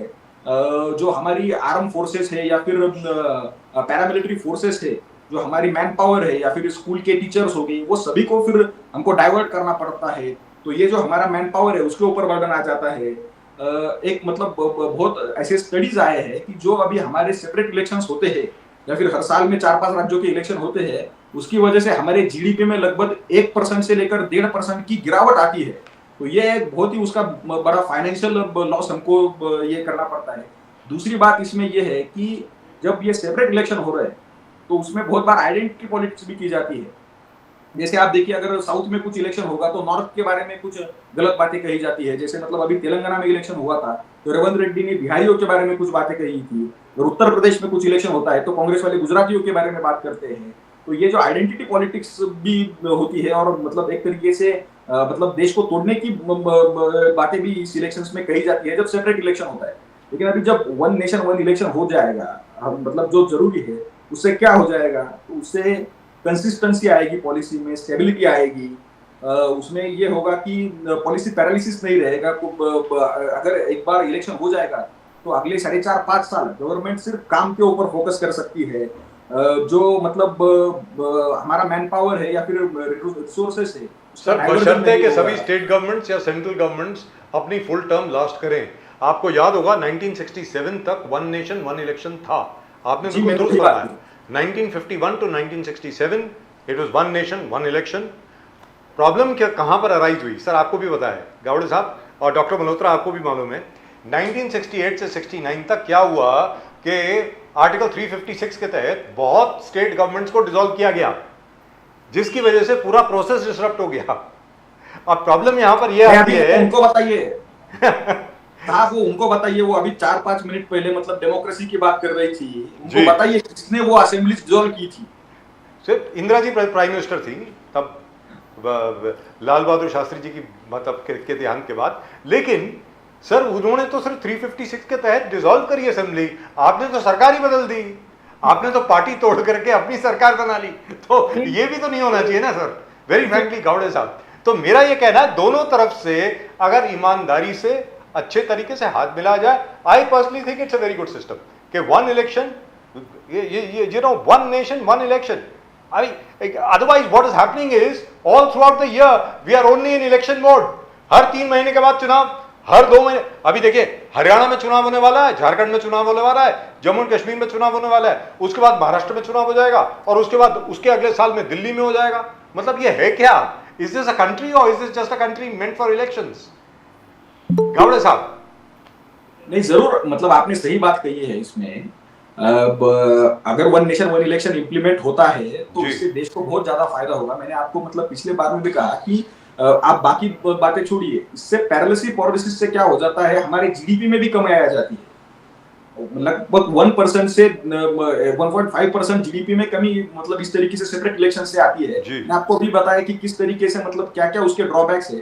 अगर one nation one election system में हम जाते हैं तो ये देश की स्टेबिलिटी के लिए बहुत ही अच्छा होगा जी। और एक बहुत अच्छे तरीके से हम 5 साल गवर्नेंस के ऊपर फोकस कर सकते जी। हैं। आज क्या हो जाता है, आज ये इनविटेबल हो जाता है कि अगर हर साल में अगर 4-5 इलेक्शन हो गए तो फिर उसके लिए कुछ करना या फिर उससे कंटिन्यूटी जो है उसमें कमी आ जाती है। दूसरी बात जो मतलब आपने शुरुआत में कही कि इसमें देखिए कुछ बहुत ज्यादा मतलब कॉन्स्टिट्यूशनल अमेंडमेंट करने की भी जरूरत नहीं है। मतलब जो हाई पावर कमेटी थी उसका जो रिपोर्ट आया है, उन्होंने बहुत विस्तार से उसमें बात कही है कि किस सर लॉ कमीशन की भी रिपोर्ट आई है। हाँ। सर लॉ कमीशन की भी रिपोर्ट है इसमें। जी, सर, जरूर। हाई पावर कमेटी की- बट कांग्रेस का कहना है कि you are destroying the federal structure of this country. Federal structure of this country is being destroyed, Gawade साहब। और उन्होंने कहा कि लेटर लिखा है खड़गे साहब ने, जयराम रमेश ने, बाल लेटर बोले what is the cost of election. Okay, Pradeep ji, one second. बिल्कुल। I've just received a message from my engineering team. I'll just have to stop the show for exactly 60 seconds. Exactly 60 seconds, we are coming back to you. Just 60 seconds, please. Just give me a 60-second interval, I'm coming right back to you. Pradeep Gowda sahab, Dr. Surya Malhotra, we'll be back with you in just 60 seconds. So, Pradeep ji, in terms of one nation, one election, it's a great idea. But the only thing what the Congress says, जो अभी आपने बताया कि यार तुम हरियाणा, झारखंड और महाराष्ट्र के चुनाव तो इकट्ठे करा नहीं सकते हो, और अभी बोल रहे हो वन नेशन वन इलेक्शन होगा, कैसे होगा? नंबर 2, अब मान लीजिए लोकसभा की टर्म खत्म हो गई, या लोकसभा की टर्म अभी शुरू हुई है, महाराष्ट्र की असेंबली की टर्म जो है वो 25 नवंबर तक है, झारखंड की असेंबली की टर्म खत्म हो गई है, हरियाणा की असेंबली की टर्म खत्म हो गई है, तो फिर क्या करोगे? They want one-time correction. वो तो ठीक है, they One figure time it out. correction, that means Yes. that means about 7-8 states Yes, will have to will either have to. forego the full term or whatever. Or come early. I mean, whatever they decide. But that leads to another problem, Pradeep ji. That leads to another problem, because once a government is voted, it is voted for a full term of 5 years. You will have to have another amendment which allows you to curtail the life of that assembly for say 2.5 years or 3 years or 4 years. Now it's going to lead to legal chaos, because there are going to be PILs all over the place, in every court everywhere. So how are you going to manage that? I mean, PILs are a democratic process. Yes. It will happen, but one-time correction के माध्यम, they have got solutions for that. One-time correction, but if it isn't, I mean, there has to be a collective will of all the political parties to really get this thing done. It cannot be a BJP alone doing it. BJP का कहना है कि maximum लोगों ने इस चीज को समर्थन किया, बट हमने देखा कि कांग्रेस ने टोटल विरोध कर दिया, smaller parties are totally opposing it, जैसे आप पूरे फेडरल स्ट्रक्चर को आप डिस्ट्रॉय कर रहे हो। What is the cost factor? उन्होंने बोला कि आप कॉस्ट फैक्टर बोलते थे, कॉस्ट फैक्टर इलेक्टोरल बॉन्ड्स में जो आपने कलेक्शन किया है 10 times what the total cost of the elections that is being conducted all over the country. तो cost by cost, point by point Congress ने रिबटल भी दिया है, बट अल्टीमेटली घूम फिर के when we see the larger greatest public good seems to be in. I am in favor. I am in favor. Yes, Very frank. in I am in favor. One Because, election. Pradeep ji, सबसे बड़ी बात है, सब लोग तंग आ चुके हैं इतने ज्यादा चुनाव को लेकर के। मतलब ये क्या हो क्या? और चुनाव के पहले आप देखिए ना, जैसे लाडकी बहन योजना, उसके पहले वो क्या लाडका भाऊ योजना और कोई और योजना, मतलब ये हो क्या रहा है? What is going on? I mean, come on. I think we've got our guest back. Right? Thank you so much for waiting. So nice of you, all of you. निजाम साहब वापस आ गए। निजाम साहब क्या हुआ? अरे ये क्या होगा? क्या बीजेपी ने आपकी लाइन काट दी क्या? नेटवर्क का प्रॉब्लम था, लेकिन मैं चाहता हूं कि मैं इस पर जरूर बात करूं। तो ये क्या है सर? ये बीजेपी ने आपका नेटवर्क खराब कर दिया लगता है मुझे। नहीं, वो देश का नेटवर्क खराब कर दे रहे हैं, खुद को बर्बाद कर रहे हैं, खुद दूसरों को भी बर्बाद कर रहे हैं। तो ये बताएं सर, तो वन नेशन वन इलेक्शन के बारे में कुछ आप कहना चाह रहे हैं? Nizamuddin Rahim sahab of the Congress, my very dear old friend and very senior journalist, of course a senior man in the Congress as well. जी बोलिए सर, निजाम साहब बोलिए। सर, मैं ये कहना चाह रहा हूं कि ये जो है शेख चिल्ली का सपना देख रहे हैं। पार्लियामेंट में इनके पास बहुमत नहीं है, टोटल इनको 362 एमपी चाहिए इस बिल को पास कराने के लिए जी। आज की तारीख में इनके पास 293 है। राज्यसभा में इनकी कोई हैसियत बचती नहीं है, ये कुछ कर नहीं सकते। देश को गुमराह करने के लिए इनके पास इसी तरह के मसाले आते हैं जो पूड़ी की तरह ये छोड़ते रहते हैं। जैसे अभी थोड़े देर पहले जब इन्होंने देखा कि देश तबाही की ओर जा रहा है, चाइना कब्जा कर रहा है, मार रहा है, बलात्कार बढ़ रहा है, मणिपुर के तमाम हालात बद से बदतर हो रहे हैं, महिलाओं के साथ जो देश में कभी इतना अत्याचार नहीं हुआ जितना बीजेपी की इस सरकार ने। आज महिलाएं, बच्चियां घर से निकलने को डर रही हैं कि हमें जाना चाहिए कि नहीं जाना चाहिए, और खास क्या बात कर रही है। तो ये इस तरह की चीजें लाके लोगों को बेवकूफ बनाते हैं। जैसे इन्होंने अभी एक वफ अमेंडमेंट बिल लाया, उस पर बहस में लोगों को लगा दिया कि साहब आप इसी में उलझे रहिए, दूसरी चीज पर बात मत करिए। महंगाई इस तरह पहुंच गई है कि लोग भीख मांग के खाने के दिन आ गए हैं। कमा के खाने का तो कोई नौकरी दे नहीं रहा है, कहीं कोई नौकरी निकाल नहीं पा रहे हैं, कहीं कोई डेवलपमेंट नहीं कर रहे हैं, दूसरों की बनी बनाई चीजों को भी बेच ले दे रहे हैं। जो मिल रहा है जेब में रखो और निकल जाओ। जब पार्लियामेंट में आपकी बहुमत नहीं है, लोकसभा 4 साल बाद होनी है, राज्यसभा में आपकी बहुमत नहीं है, तो ये बिल लाकर आप कहां किससे पास कराएंगे। और दूसरी चीज, अगर पास भी कराने की बात करते हैं वन नेशन वन इलेक्शन में, तो आप इनसे पूछिए कि एक तरफ तो एमपी और एमएलए का चुनाव साथ कराएंगे, लेकिन जो बेसिक रीढ़ की हड्डी है पंचायत, ग्राम पंचायत, उसका चुनाव 100 दिन बाद कराएंगे। अरे ये तो वही बेवकूफी है मोदी जी वाली कि 2000 का नोट चालू करो और 500,000 का बंद कर दो। तो ये तो शेख चिल्ली का सपना है सर। ये देश को भी तबाह कर रहे हैं और देश को ये गिरवी रख रहे हैं। आज सेबी का जो इशू है वो मैडम के ऊपर कार्रवाई करने के बजाय ये सब मस्ती काट रहे हैं। जैसे अभी आपने लालबाग के राजा पर इशू रखा, ये तो गिरवी रख रहे हैं, धर्म को भी गिरवी रख रहे हैं। जो इनको पैसा देगा, जो इनके क्या बात कर रहे हैं, लालबाग राजा का और सरकार का क्या संबंध है? बोले गावड़े साहब, बोलिए बोलिए बोलिए। अरे वो सरकार का ही संबंध है, सारा बंदोबस्त सरकार का ही है, बात कर रहे हैं, सारा संबंध सरकार का है। सरकार अपने व्यवस्था के अंदर रख के सब करा रही है। और ये जो आप सगुफा छोड़ रहे हैं कि वन नेशन वन इलेक्शन कर देंगे, ये one nation one election Modi ji और एक जन्म ले लें तो भी इस देश में संभव नहीं है। आप सामने से खुद कह रहे हैं कि लोकसभा और एमएलए का चुनाव साथ कराएंगे, लेकिन पंचायत का चुनाव हम खा जाएंगे, 100 दिन के बाद सोचेंगे। तो क्या पंचायत के चुनाव में मशीनरीज नहीं लगेगी? 27 से 30 लाख हमारे पास मशीनरी है ही नहीं जिसका हमको इस्तेमाल करना है। 11 राज्यों में चुनाव अलग अलग टाइम पर आ रहे हैं, उनको पहले आप भंग कर देंगे? क्या वहां की जनता बेवकूफ है? 2 साल पहले उन्होंने विधानसभाएं चुनी है और आप अपने मर्जी से उनकी विधानसभा भंग कर देंगे? ये कौन सा कानून आप पास करने की बात करते हैं? ये आप देश को, नेशन को बर्बाद कर रहे हैं। और लोगों को अपनी गलतियां लोग आपसे ना पूछें, लोग महंगाई के बारे में चर्चा ना करें, लोग लॉ एंड ऑर्डर की बात ना करें, इसलिए इस तरह का मुद्दा ला के आप रखने की कोशिश करते हैं जिसमें इस तरह की बहस हो। तो आप फेलियर है ऑलरेडी। देश से माफी मांगिए और देश से कहिए कि साहब खुद ही अपनी व्यवस्था कर लो, क्योंकि आप नौकरी दे नहीं सकते। गौड़े साहब, बड़े पैमाने पर लीक हो रहा है। कांग्रेस का तो ये भी कहना है कि भारतीय जनता पार्टी के भीतर कुछ बगावत हो रही है इस वन नेशन। सर ये भाग जाएंगे, अभी आप देखना। सर मैं आपको दावे से कहता हूं कि 2 महीने में बीजेपी की सरकार गिर रही है। महाराष्ट्र का चुनाव हो जाने दीजिए और जो है सर कौन सी सरकार? महाराष्ट्र की के सेंटर की? सर कौन सी वाली सरकार? 22 जगह सरकार है उनकी सर, 22 स्टेट में है सरकार उनकी। ये दो राज्यों का चुनाव रिजल्ट आने दीजिए, इसी चर्चा पर हम चारों फिर बहस के लिए आएंगे। आप देखना कि मोदी जी का साथ छोड़कर सब भाग जाएंगे, क्योंकि ये दूसरी जगह से आयातित नेता हैं।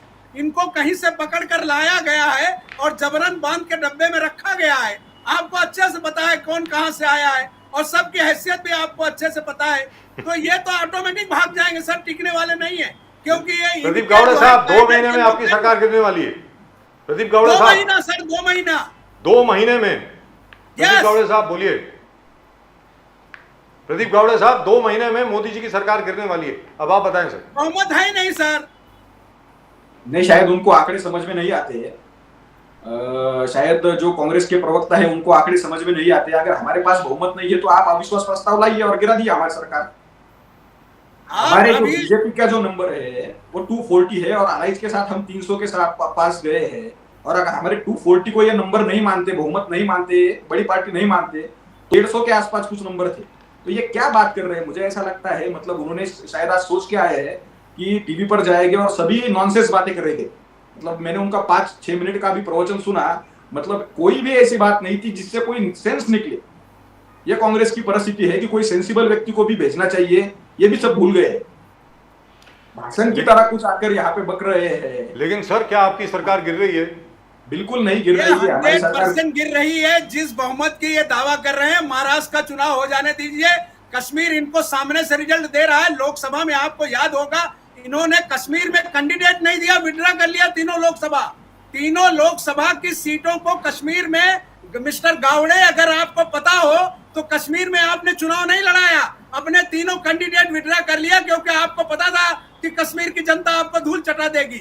वही रिजल्ट इस बार भी आ रहा है। आप 2 महीना इंतजार करिए, इसी चैनल पर बहस करेंगे। आपकी सरकार गिर नहीं जाए तो आप बता देना, क्योंकि ये लेकिन फिलहाल जम्मू एंड कश्मीर में, कश्मीर वैली में, अरे निजाम साहब, कश्मीर वैली में भारतीय जनता पार्टी ने 19 कैंडिडेट दिए हैं, 26 सीट पे नहीं दिए हैं वैली में, मैं वादी की बात कर रहा हूं।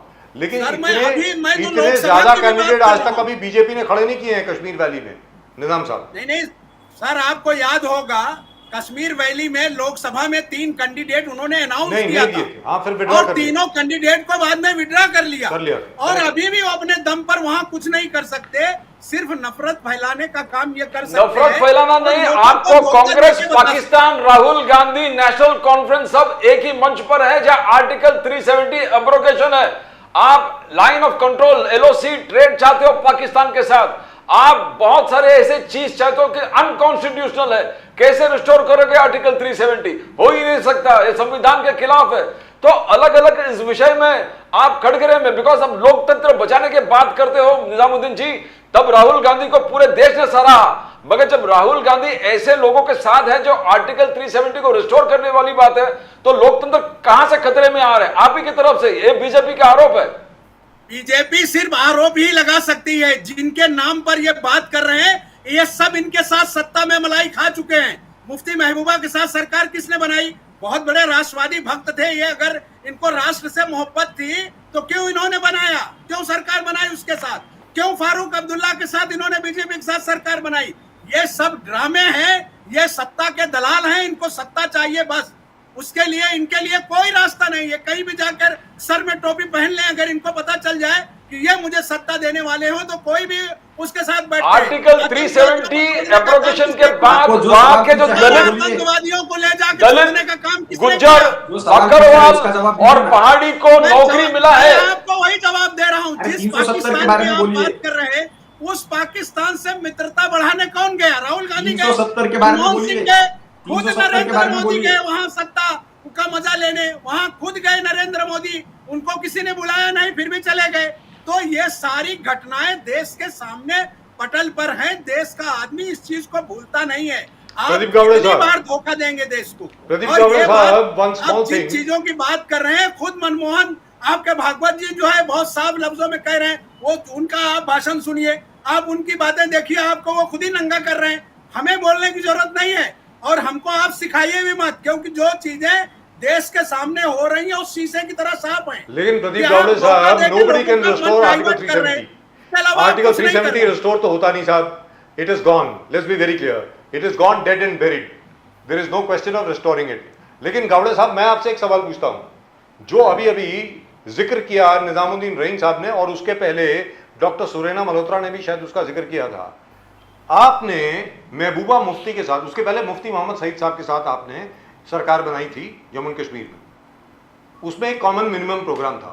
उस कॉमन मिनिमम प्रोग्राम का number 3, if I may draw your attention to that, तीसरी उसकी चीज ये थी कि we will seek to strengthen article 370।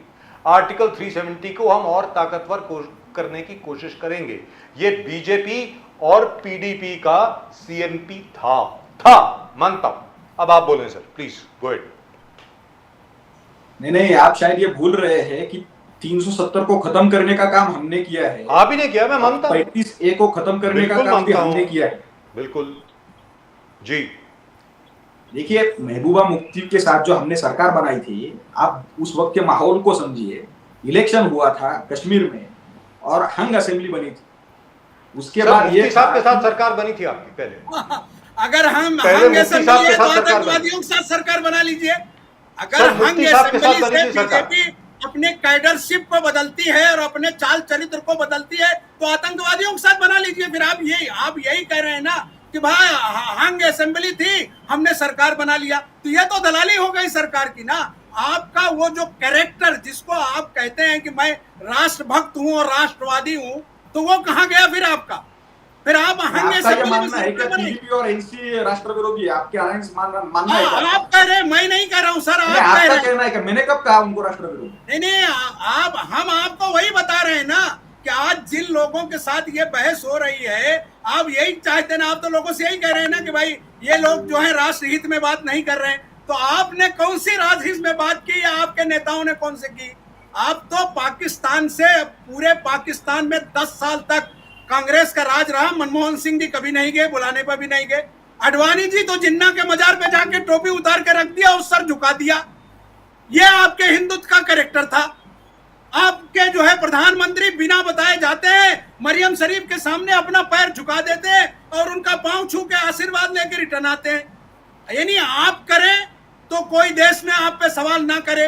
अगर कांग्रेस का और एनसीपी का या दूसरे किसी का चला जाए तो आप उसे जो है तुरंत विरोधी कायम कर दीजिए कि भाई ये तो राइट। गावड़े साहब बोलिए प्लीज। गावड़े अभी आप साहब इनको शांत कीजिए। जी गावड़े साहब बोलिए ना। नहीं, अभी मतलब कांग्रेस के प्रवक्ता बात कर रहे थे उनके 10 सालों की। मनमोहन सिंह कभी गए नहीं। जब उनके 10 साल देश में सरकार थी तो देश के हालात क्या थे? हर दूसरे तीसरे दिन देश के किसी शहर में बॉम्ब स्फोट हुआ करते थे। मुंबई में क्या हुआ था हम भूल गए क्या? और दूसरी बात, मतलब आप ये देखिए, जब मनमोहन सिंह पंतप्रधान थे तो शर्मल शेख ने, मनमोहन सिंह ने एक एग्रीमेंट पाकिस्तान के साथ किया था कि कितनी भी आतंकवादी गतिविधि हो जाए पाकिस्तान के साथ हमारी चर्चा चलती रहेगी। ये कांग्रेस की पॉलिसी थी। हम वो सरकार है, हमारी गवर्नमेंट आने के बाद आप देखिए देश में कोई बड़ा आतंकी हमला नहीं हुआ है। हमने पाकिस्तान के साथ सभी जो डिप्लोमेटिक रिलेशंस थे वो खत्म किए। हमने एयर स्ट्राइक किया, सर्जिकल स्ट्राइक किया, और उसके ऊपर सवाल पूछने वाले कांग्रेस के लोग, देश के सिपाहियों से सवाल पूछने वाले कांग्रेस के लोग हैं। इनका जो यहाँ पे सरकार था तो सबसे ज्यादा देश के नागरिकों की मौत आतंकवादी गतिविधियों में हुई है। ये कांग्रेस का इतिहास नहीं है क्या? ये आपका इतिहास है सर कि रोज कश्मीर में लोग मारे जा रहे हैं। रोज कितने मरते हैं आज के समय, आप कितने हमले हुआ करते थे, आज एक कितने हुए? दिन भी आपका खाली जा रहा है क्या? झूठी बातें सर। आपके यहाँ तो ट्रेनिंग दी जाती है, झूठ बोलो, जोर से बोलो।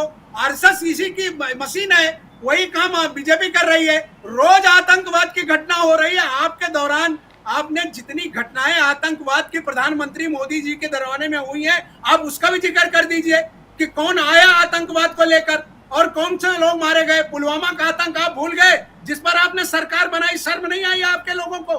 पुलवामा की घटना को आज तक आपने जांच करके बताया। ये पाकिस्तान की, ये पाकिस्तान की लैंग्वेज, पुलवामा में कभी जवाब दिया? यही उनकी लैंग्वेज है। ये पाकिस्तान के स्पोक्स पर्सन की तरह बात कर रहे हैं।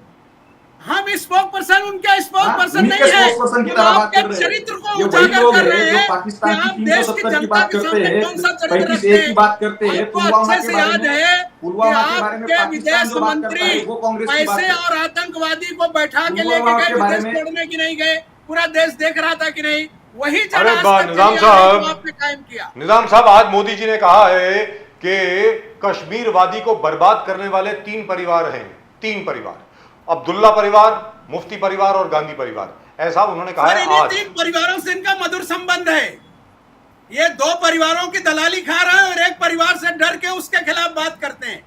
ये 2 सरकारों की दलाली खा रहे हैं। आप सर मुझे बताइए कि कश्मीरी पंडितों के साथ ही बुरा हुआ था ना, तो ये इनका जो वादा था जिस पर इन्होंने देश के सामने पिक्चर रखी, एक भी कश्मीरी ब्राह्मण को ये बसा सके क्या ले जाकर? अगर इन्होंने बसाया हो तो बता दें मुझे। निजामुद्दीन जी, मोदी जी का आंकड़ा, बीजेपी का आंकड़ा है, मनमोहन सिंह के टाइम पर पत्थरबाज के करीबन 2700 इंसिडेंट थे। आज पत्थरबाज एक भी आपको पूरे कश्मीर में दिखाई नहीं देंगे। उन्होंने कहा डेवलपमेंट में हमने क्या किया। Udhampur, Srinagar, Baramulla rail corridor, Vande Bharat train वहां पर चालू है। एम्स का 2 इंस्टीट्यूट खोले, 7 नया मेडिकल कॉलेज खोले, कैंसर इंस्टीट्यूट 2 खोले हैं, नर्सिंग कॉलेजेस 5 खोले हैं, टूरिस्ट फुटफॉल सबसे ज्यादा कश्मीर में है और सबसे इंपॉर्टेंट मुहर्रम के जुलूस ताजिया आज चलने लगा है जो 40 साल से नहीं हो रहा था। क्या उपलब्धि नहीं है निजामुद्दीन जी? सर, आपकी जानकारी के लिए बता दूं कि आप कश्मीर अगर आप देख रहे हो तो आपके पास नेटवर्क है, आप अभी सर्च कर लीजिए, 3300 स्कूल बंद हो गए। ये झूठे हैं जो आपसे कहते हैं। किसने कहा आपको? पूछिए, आप देख लीजिए, इंटरनेट पर आपके सामने रखा है। दूसरी चीज, आप मुहर्रम के जुलूस दिखा के आप लोगों को ये कहना चाह रहे हैं कि साहब हमने धर्म का काम कर दिया। आपने इसी देश में जो आपने किया है, आपने तबाही के सारे रास्ते पैदा कर दिए। आप ये दिखाते हैं, अगर कांग्रेस ने 10 वर्ष में काम नहीं किया होता तो ये जो बड़े धन्ना सेठों को आप बेच रहे हैं प्रॉपर्टी, आपके दादा नहीं लेके आए थे, ना गोलवलकर ने इस देश में बनाया था और ना जो है आरएसएस ने बनाया था। ये नेहरू खानदान के नेताओं ने, इस देश के नेताओं ने बनाया। उसके बाद सारा आपने बेचा और उसी की दलाली खा रहे हैं। 5000 करोड़ की प्रॉपर्टी 1000 करोड़ में बेचते हैं, 1000 करोड़ जेब में रख के 3000 करोड़ देश का तबाह कर देते हैं। सैकड़ों प्रॉपर्टीज मैं आपको लिस्ट दे सकता हूं जिसको प्रधानमंत्री के दौरान अडानी परिवार को बेचा गया, और वही सारी घटनाएं अब मुंबई में दोहरा रहे हैं। धारावी घटना आप देख लेना, ये आप धारावी को उजाड़ने जा रहे हैं। इसी तरह की सारी चीजें, इतिहास पूरा दर्ज है, इतिहास झूठ नहीं बोलता। डॉक्टर मल्होत्रा, मैं डॉक्टर मल्होत्रा महाराष्ट्र पे आ जाते हैं। मोदी जी के 100 दिन में मोदी जी ने यह भी कहा कि 76,000 वदावन पोर्ट पालघर में 76,000 करोड़ का प्रोजेक्ट आ रहा है। 1 करोड़ इनडायरेक्टली जॉब्स क्रिएट होगा। उन्होंने कहा महाराष्ट्र के लिए समृद्ध महामार्ग कर दिया, शक्तिपीठ महामार्ग कर दिया। और जिस प्रकार से इंडस्ट्रीज देश के अंदर, महाराष्ट्र के अंदर आए, बोले 7 मेजर इंडस्ट्रीज वर्थ 82,000 करोड़। तो क्या डॉक्टर मल्होत्रा आपको लग रहा है यह आंकड़ा सही नहीं है? वदावन पोर्ट में काम नहीं होगा, शक्तिपीठ नहीं काम हो रहा है, समृद्ध महामार्ग नहीं दिख रहा है। How do you see that doctor Malhotra? They are always very flamboyant and saying that big आंकड़े जो बता रहे हैं। बट अगर आपको सबको भी मालूम है कि जो काम हो रहा है वो क्या क्वालिटी का हो रहा है, कैसा हो रहा है। महाराष्ट्र में कुछ उद्योग आते भी है और आने से ज्यादा जितने जाते हैं, जितने गए हुए हैं उसका आंकड़ा ज्यादा है। तो आने का क्या, आ रहा है डायमंड इंडस्ट्री आ रही है और कहाँ वो डिसअपियर हो जाती है, कुछ उसमें पता ही नहीं लगता। You tell me that why after so many years of Maharashtra being at the topmost level, why is it so at such a down level now? Who is responsible for that? ये इतना मतलब महाराष्ट्र कभी ही low level पे नहीं आया था, और जो आ रहा है practically what is seen is most important. आंकड़ों की बात करना ही बेकार है। आंकड़े तो कुछ भुला, दे आर द वंस, आंकड़े फुला के बता रहे हैं जी इंफ्रास्ट्रक्चर। लेकिन यहाँ पर एक चीज है ma'am, because you represent the NCP Sharad Pawar sahab ji. Ma'am, as far as Sharad Pawar sahab is concern, उनका जो एटीट्यूड है गौतम अडानी जी के प्रति वो बिल्कुल अलग है आपके बाकी 2 पार्टनर्स से, मतलब कांग्रेस का और उद्धव ठाकरे जी का अलग है। Sharad Pawar sahab has never said a word about Gautam Adani ji. उन्होंने कभी भी उनको अपोज नहीं किया है। इनफैक्ट गौतम अडानी जी का जब नया प्लांट खुला था अभी रिसेंटली कोई 6-7 महीने पहले गुजरात में, शरद पवार साहब was the chief guest over there. तो वहां पे आपको लगता नहीं है कि काफी तनावपूर्ण स्थिति पैदा होने वाली है एमबीए में? Ma'am, I suppose everybody common minimum programme जो है, तो everybody agrees to that. Now finer opinions of everybody may be differing. Somebody may be looking at it as a business point of view, as a something which is coming up, and whatever, that's a personal opinion, I suppose so. क्योंकि ma'am Dharavi project को लेकर के भले वो कांग्रेस हो, भले वो उद्धव ठाकरे हो, भले वो आम आदमी पार्टी हो, भले वो जितने भी लोग हो, सब लोग अपोज कर रहे हैं। हम लोग भी NCP Sharad Pawar is not opposing. नहीं, हम लोग ने भी अपोज किया था। हम लोग भी किया है। चलिए, हम लोग भी मोर्चे के लिए गए थे। हम लोग भी। Pradeep ji, 1 second, I have a point two make. जो अभी निजामुद्दीन रहीम साहब ने बात करी ना कि 3,500 स्कूल बंद हुए हैं। सर, प्रदीप गावड़े साहब, this is a report which has appeared in the Business Standard, which has appeared in the Times of India. It has also appeared in the Hindustan Times, and the date is July 2024. That's right, July 2024. Here it is, July 11th, 2024. Sir, उसके मुताबिक Jammu and Kashmir में 4,400 government schools बंद हुए हैं sir. 4,400 sir, ये government school झूठे बंद हुए हैं। पिछले 4 साल में। सर, ये बिना पढ़े आते हैं, झूठे हैं, इनको एक ट्रेनिंग होती है बस। इनको कश्मीर में दिख रहा है कि हम सीओ का जुलूस निकाल रहे हैं। अरे साहब, वो हमारा धार्मिक प्रोसेसन है, वो कोई भी निकाल रहा है। तो ये जो सच्चता है, इसको ये सुनना नहीं चाहते। मगर निजामुद्दीन जी, ये टूरिज्म भी सबसे ज्यादा बड़ा है आजकल कश्मीर में, वहां के अरे लोग क्या भी बड़ा अप्रिशिएट है? कर रहे आप हैं। इकोनॉमी देखो, पैसा कितना आया वो देखने की दिखाओ आप। वो आज बताओ इनको किन्होंने तबाह कर दिया, वहाँ कुछ वंदे बचा नहीं। वंदे भारत ट्रेन वहां पर खुले हैं, वहां पर वंदे भारत ट्रेन अमीरों के लिए है। Udhampur, Pradeep sir, Srinagar, Baramulla rail corridor वहां पर शुरू हो गए। प्रदीप सर, एक ही मिनट। प्रदीप सर, मैं क्या पूछता हूँ कि वंदे भारत चलाकर आप क्या दिखाना चाह रहे थे? इस देश के 140 करोड़ जनता में आज भी 120 करोड़ लोग गरीबी के रेखा के नीचे हैं, जिसमें से ये खुद कहते हैं कि मैं 80 करोड़ लोगों को 5 किलो अनाज दे रहा हूँ। तो आप वंदे भारत किसके लिए चला रहे हैं? मगर टूरिज्म अडानी बढ़ते तो अंबानी वहां के चला लोगों रहे को हैं ना। नौकरी तो मिलता है। भाई, उनसे पूछिए कि निजामुद्दीन जी, कौन सा वहां पर गरीब नौकरी टूरिज्म सर, फुटबॉल। कौन सा गरीब आदमी वंदे भारत में जा रहा है? गरीब आदमी अगर ट्रेनों का, इन्होंने मुंबई की ट्रेनों का आकलन अगर देखा हो, इनको बोलिए सुबह 7 बजे से 11 बजे तक कभी विराट ट्रेन से मुंबई आके देखे तो इनको पता चल जाए कि गरीब कैसे जानवरों की तरह जिंदगी जी रहा है। उस पर मोदी जी का ध्यान नहीं है, वंदे भारत चलाने पर ध्यान है। इसलिए अमीरों को खुश करने का ही इनके पास प्लान है। टूरिज्म बढ़ाने के लिए काम है निजामुद्दीन जी। बीजेपी का कहना है टूरिज्म बढ़ रहा वहां पर, इंफ्रास्ट्रक्चर हम लोग बढ़ा रहे हैं। भारत चलाने से टूरिज्म नहीं बढ़ता। एम्स कॉलेजेस, इंस्टीट्यूशन वहां पर खुल रहे हैं, वहां पर हेल्थ सेवाएं उपलब्धि गरीब से गरीब लोगों को मिल रहा है। 7 नया मेडिकल कॉलेज खोला है, कैंसर इंस्टीट्यूट जो था ही नहीं, 2 कैंसर इंस्टीट्यूट खोले। मोदी जी एक कॉलेज खोलते हैं देश में, हर 1 घंटे में प्रधानमंत्री जी एक IIM खोलते हैं, हर 1 घंटे में बड़े कॉलेज खोलते हैं। ये तो इनके पास रिकॉर्ड रखा है, वो जनता को दिखे या ना दिखे। तो मैं महाराष्ट्र में आता हूं, ठीक है। मैं ये आपको कह रहा, मैं डॉक्टर मल्होत्रा जी से पूछा था, महाराष्ट्र में लाड़की बहन मुख्यमंत्री युवा कार्य प्रशिक्षण 10 लाख स्टूडेंट को 10,000 रुपया, अन्नपूर्णा योजना, हायर एजुकेशन जो महिला फीमेल्स बच्ची है हमारे उनके लिए गुलाबी रिक्शा। क्या ये स्कीम आप मुकाबला कर पाएंगे निजामुद्दीन जी चुनाव में? सर, मुकाबला करने की बात नहीं है, जनता खुद मुकाबला कर रही है। मैंने लोकसभा चुनाव में कहा था, ये चुनाव कोई राजनीतिक दल नहीं, जनता लड़ रही है। आज जिन लाडली बहना की बात कर रहे हैं, महाराष्ट्र की बहनें बहुत स्वाभिमानी है। वो अपने लिए एजुकेशन खुद तलाश कर ले आई, वो अपने लिए रोजगार खुद सृजित कर रही हैं। इनका काम है बहनों को सुरक्षा दे दे।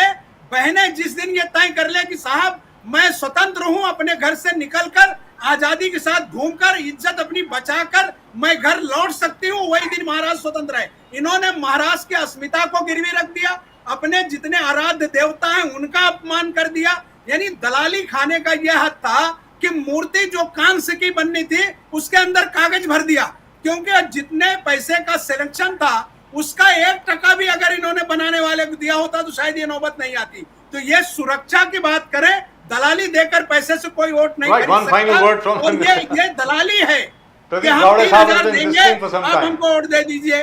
और यही बार बार मुख्यमंत्री जी कह रहे हैं कि हमने ये पैसा लगाया है, तुम्हें वोट देना है। कई इनके विधायकों का भाषण है कि तुमने वोट नहीं दिया तो ये पैसा हम वापस ले लेंगे। ये इनके विधायकों का चरित्र है। हर कुटुंब से मिल रहे हैं, एक नाथ शिंदे जी घर घर जाके हर कुटुंब से मिल रहे हैं, 10 स्कीम सबको समझा रहे हैं कि 10 स्कीम आपका फायदा के लिए सिर्फ हमने लाया। देखिए सर, अब इनको घर इसीलिए जाना पड़ रहा है क्योंकि कोई इनकी स्कीम को सुन नहीं रहा है। 5 साल से सरकार में है सर, तो 5 साल से स्कीम क्यों नहीं आई? 5 साल, 2.5 साल दूसरी चीज जो है, लाडली बहना का सेकंड पिक्चर आपने देखा नहीं। जिस मध्य प्रदेश में ये योजना आई थी उस मध्य प्रदेश ने पिछले महीने योजना बंद कर दी। और इनके पास पैसा किधर है सर? इनके पास पैसा किधर है? वो बजट एलोकेशन है सर, 46,000 करोड़ का बजट है। बोले गावड़े साहब, आप एक्सप्लेन कीजिए। One final word from Gawade साहब। गावड़े साहब अब आप बोलें प्लीज, आप काफी देर से सुन रहे हैं, अब आप बोलिए प्लीज। प्रदीप गावड़े साहब फ्रॉम द बीजेपी, बोलिए sir.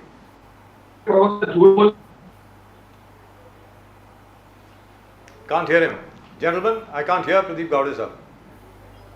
Pradeep Gowde sahab, are you there? I think his frame is frozen. There seems to be a network problem.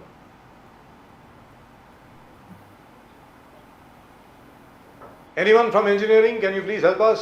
Is Pradeep Gowda Saab there, please? Right.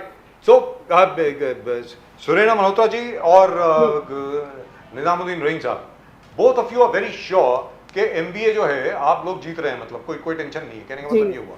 Yes sir, 100%. 100%. Surena Malhotra ji, is MBA coming to power in Maharashtra according to you? Definitely. All right, Pradeep Gowda साहब, what about you sir? नहीं बिल्कुल नहीं आने वाले ये जी। बिल्कुल चुनके नहीं आने वाले हैं। हमारे यहाँ पर जो सरकार की योजना है वो लोगों में इतनी पॉपुलर है, उसकी वजह से इनके पैरों के नीचे की जमीन हिल चुकी है। कांग्रेस के लोग लाड़की बहन योजना के खिलाफ कोर्ट जा रहे हैं, ये बात कर रहे हैं कि उनकी सरकार आने के बाद ये सारी योजना बंद करेगी, ये कांग्रेस के लोग कर रहे हैं। और अभी आप देखिए 1 महीने में चुनाव के परिणाम क्लियर हो जाएंगे, आप देखिए कौन सरकार बनाता है।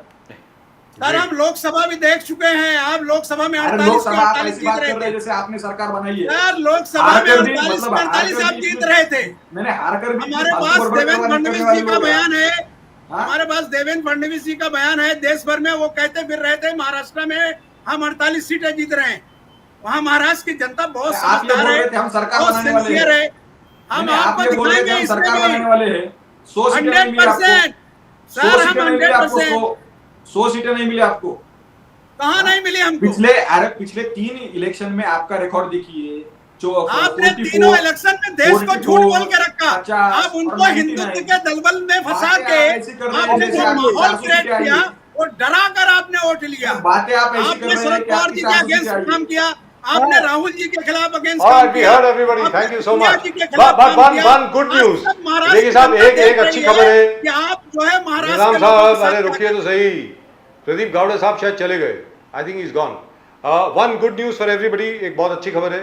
In the chess Olympiad which is going on right now, why have you taken off everybody please? In the chess Olympiad which is going on right now, India is leading all the countries in the world. 7 rounds have taken place. India has won all 7 rounds. तो मुबारक हो हमारी team को, हमारे शतरंज के खिलाड़ियों को, बच्चों को। एंड बाय द वे, निजाम साहब and Dr. Surena Malhotra, Dr. Malhotra especially will be very happy to hear this. Do you know even the girls are leading? Yeah. Our girls are also leading, both in men and in women. Hindustan इस वक्त lead कर रहा है chess olympiad में। There are 4 more rounds to go of course. अभी 5 minute में शायद Iran के साथ मैच शुरू होने वाला है हिंदुस्तान का। I hope we win. That is what I always said, that India has got a fantastic youth. India has got a very educated and intelligent women, and Yes. I hope we come in power to preserve all that and to bring them up, not to put them down in the hope. That is Yes. what we always That do. is correct. That is correct. निजाम साहब, one final word from you. आखिरी आपसे समीक्षा। निजाम साहब, निजामुद्दीन रहीम साहब, आपको आवाज आ रही है? जी सर बोलिए। आखिरी समीक्षा, महाराष्ट्र में क्या होने वाला है, और आपके मुताबिक जो 2 महीने की आपने बात करी, क्या वो असल में होने वाला है कि वैसी शगुफ्ता छोड़ दी आपने? 100% सर, हमने लोकसभा में भी आपसे कहा था कि हम बेहतर करके आ रहे हैं, और उससे बेहतर इस बार हम विधानसभा में करेंगे, क्योंकि लोकसभा में लोगों को फिर भी सोचने का मौका था। इस बार सोचने का मौका नहीं है, इनको घर बिठाने का मौका है। उद्धव जी को नाराज मत कीजिए, निजामुद्दीन जी, उद्धव जी को नाराज मत कीजिए। ऑर्डर महाराष्ट्र में है, कभी महाराष्ट्र की पुलिस का एक दबदबा था, रुतबा था, आज इन्होंने महाराष्ट्र की पुलिस का दबदबा खत्म कर दिया। इन्होंने जिस तरह की हरकतें महाराष्ट्र में बहनों के साथ किया, हिंदुस्तान के किसी सूबे में नहीं था। जितना इन्होंने छोटी बच्चियों के साथ किया, जितना इन्होंने यहाँ के धार्मिक स्थलों के बारे में किया, वो सब का सब लोगों के दिलों में और उनके दिमाग में बैठा है। उद्धव जी को मनाओगे कि नहीं आप? उद्धव जी नाराज है कांग्रेस से, उद्धव जी नाराज है कांग्रेस से। कोई नाराज नहीं, ये धोखा है। ये बेईमान मीडिया का, ये बेईमान मीडिया एक परसेप्शन तैयार करती है कि ऐसा हो रहा है। वो मोदी मीडिया का जो गोदी मीडिया है, वो भी अब की बार सबक सीख जाएगी। वो जितना झूठ बोल सकते थे वो सब बोल लिया है, ना उद्धव जी से, ना शरद पवार जी से, ना लेकिन एक राहुल चीज जी तो से, है, किसी निजाम का किसी साहब से और कोई झगड़ा डॉक्टर नहीं सुरेना है। मल्होत्रा। Mahavikash सब Aghadi सरस्वती is all के नेता हैं। together. No, but Yes. Doctor Surena Malhotra and Nizamuddin Rahim sahab, एक चीज तो है, आपने बीजेपी के नेतृत्व को तिलमिला तो दिया है, बेचारे डिस्टर्ब हो गए बहुत ज्यादा आप लोगों भाग रहे हैं सर हर जगह, So- सेंट्रल में भी भाग रहे हैं, सेंट्रल में भी भाग रहे हैं, कोई बहस करने को तैयार नहीं है, क्योंकि सर सच्चाई उनके पास नहीं But है। it's good for democracy. The healthy discussion And is very, very good for and there's democracy. total failure of गृह मंत्री, तो गृह मंत्रालय का तो टोटल फेलियर है ये जो कभी उसके ऊपर नहीं भी बात करेंगे मैम, लेकिन ये वो अगर गृह मंत्रालय के ऊपर हम लोगों ने बात करनी शुरू कर दी तो आज से लेकर के कल सुबह तक बात हो सकती है। जी, जी, सीधी सादी जी, बात है। absolutely, तो अभी absolutely. हालत बहुत खराब है, क्योंकि देखिए साहब, कोई मणिपुर के ऊपर डिस्कशन करने को तैयार नहीं है, बिहार की लॉ एंड ऑर्डर सिचुएशन जो डिटीरियोरेट कर रही है उसके ऊपर कोई बात करने को तैयार नहीं है, उत्तर प्रदेश में जो बलात्कार हो रहे हैं उसको लेकर के, और दलित बच्चियों को जो फांसी पे लटका हुआ पाया गया है उसके ऊपर कोई बात करने को तैयार नहीं है। Absolutely. Rightfully speaking, everybody should accept whatever there is and go on with it. Yeah. So do both of you, do you have anything? Because I specifically wanted to ask Mr. Pradeep Gowde that, but unfortunately he is not with us right now. Would you like to congratulate Atishi now that she's become new Chief Minister of Delhi? Yes, certainly. We would like to congratulate. And would like to say hats off to Kejriwal ji because this was the right move, and it was a very nicely done move. The third woman Chief Minister of Delhi, as soon as she takes oath, Sheila Dikshit जी और सुषमा स्वराज जी के बाद। निजाम साहब, आप इसके बारे में कुछ कहना चाहेंगे? बट निजामुद्दीन जी, केजरीवाल जी का इस्तीफा क्या कांग्रेस को ठेस पहुंचाएगा दिल्ली में? कोई ठेस नहीं पहुंचाई। उन्होंने एक अच्छी परंपरा की शुरुआत की, बीजेपी की हवा निकाल दी उन्होंने। जो उनके ऊपर आरोप लगता था वो आरोप को बीजेपी की हवा निकाल दी उन्होंने। इस बार आप देखना कि अगर आज चुनाव करा दे तो आज फिर जो है बीजेपी दिल्ली से साफ हो जाएगी, क्योंकि उससे ये साबित हो गया कि केजरीवाल सत्ता के लालची नहीं है। केजरीवाल ने 1 मिनट में फैसला किया। जब तक उन्होंने इस्तीफा इसलिए नहीं दिया कि उन्होंने एक परंपरा कायम की कि तुम मुझे दबाव डालकर इस्तीफा नहीं दिला सकते। जेल में बंद करके रखा, सरकार जेल से चलाई। लेकिन जब सामाजिक विषय का सवाल आया तो उन्होंने महिला को चुना और बाहर आकर उन्होंने सत्ता हस्तांतरित की और ये साबित कर दिया कि हम सत्ता के लालची नहीं है, सिर्फ बीजेपी लालची है। बीजेपी तो साफ होगा निजामुद्दीन जी, बीजेपी तो साफ होगा, मगर बीजेपी के साथ कांग्रेस को भी क्या दिल्ली में साफ कर देंगे केजरीवाल जी? कोई हम दोनों साथ हैं, बिल्कुल साथ हैं, जैसे लोकसभा में साथ थे। अभी जब आप देखेंगे तो जो सरकारें बनेंगी सब साथ होंगे, क्योंकि हम लोग देशभक्त हैं, देश के बारे में सोचते हैं। पहले हम जो है इनके दलालों के बारे में नहीं सोचते, हम देश की जनता के बारे में सोचते हैं। Thank you so much, both Nizamuddin Rain Saab from the Congress, Dr. Surendra Malhotra. Great pleasure having you on the show, ma'am, from the NCP Sharad Pawar. And thank you, Pradeep Gowde Saab, even though you are not with us right now. But it would be nice if you could have been with us. So thank you very much. Namaskar. Namaskar. Jai Hind. Jai Hind. Good night. Well, it did become heated a little bit, but I wish there's been a network problem ever since that Geo data facility caught fire. Ever since then, there's been a network problem all over the place. I hope it gets restored very, very quickly. A very disciplined kind of a debate. Everybody listened to each other. Yes, they did, and everybody talked with facts actually. Because even if when Nizamuddin Rain Saab said 3,500 schools में बंद हो गए जम्मू कश्मीर में, मुझको भी जरा अचंभित लगा। मैंने कहा यार ये क्या है? Then I checked. It is actually 4,400 school बंद हुए हैं सर, मतलब, and that's a black mark on the BJP. How can they talk about it? Not only that, 65% of the government vacancies have not even been filled. No, they have not been filled. 65%. That's terrible. That's huge. That is terrible. Sir, और आज की तारीख में क्या बात है, ये सब पुरानी चीज़ें हो गई कि ये 4 फैमिली, जब मोदी जी आए थे ना, जब उन्होंने कश्मीर के बारे में बात करी, जब आपको याद होगा, we have discussed this right here, article 370 जब विड्रॉ हुआ था अगस्त में, आई थिंक इट वाज 17 अगस्त if I am not mistaken 2019, जहाँ तक मुझे याद है, तब जब उन्होंने बोला था कि ये परिवार हैं जिन्होंने कश्मीर को लूटा है। हमेशा वो यही 3 नाम लेते हैं, मुफ्ती परिवार, अब्दुल्ला परिवार और ये गांधी परिवार।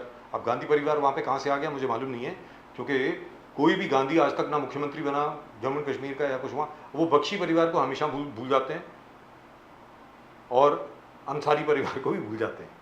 Now these are also very big but if you families over there. Electoral आप study करोगे तो Jammu is very clear where they're going to vote. Yes. Kashmir में ये है कि कौन जास्ती अलगाववाद, who is more extremist, तो that is who is going to win. तो इंजीनियर आशीद एंड राशिद वगैरह जो ग्रुप वहाँ पर गए हैं, तो it's going to be among extremists and the more extremist. तो वो जीतेंगे. तो probably you got a fight there between. It's not going to be easy task for Mehbooba Mufti, nor is going to be easy task for Omar Abdullah.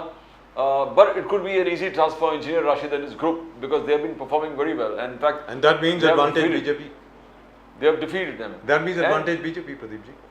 अगर आज जो भी है। Engineer Rashid साहब का जो ग्रुप है, लेकिन याद रखें, वो सिर्फ और सिर्फ सीमित है कहाँ पे?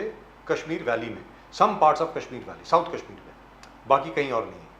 वहाँ पर अगर वो नेशनल कॉन्फ्रेंस और पीडीपी के जो कैंडिडेट्स हैं उनको अगर डिफीट कर जाते हैं, तो Bharatiya Janata Party which is expected to sweep Jammu, and if they win even 1 or 2 seats out of the 19 candidates they have got in Kashmir valley, they will form the government. उसमें कोई दो राय नहीं. That is the plan. It's a very good plan. Whether it works or not, we'll know. Well, so congratulations to R. Ashwin, Ravichandran Ashwin, century against Bangladesh, and of course Ravindra Jadeja also performing very, very well indeed. Do remember, we were 144 for 6, and right now they are what, 334 for 6, which is fantastic, absolutely fantastic. What a rear guard action from both Ravindra Jadeja and R. Ashwin.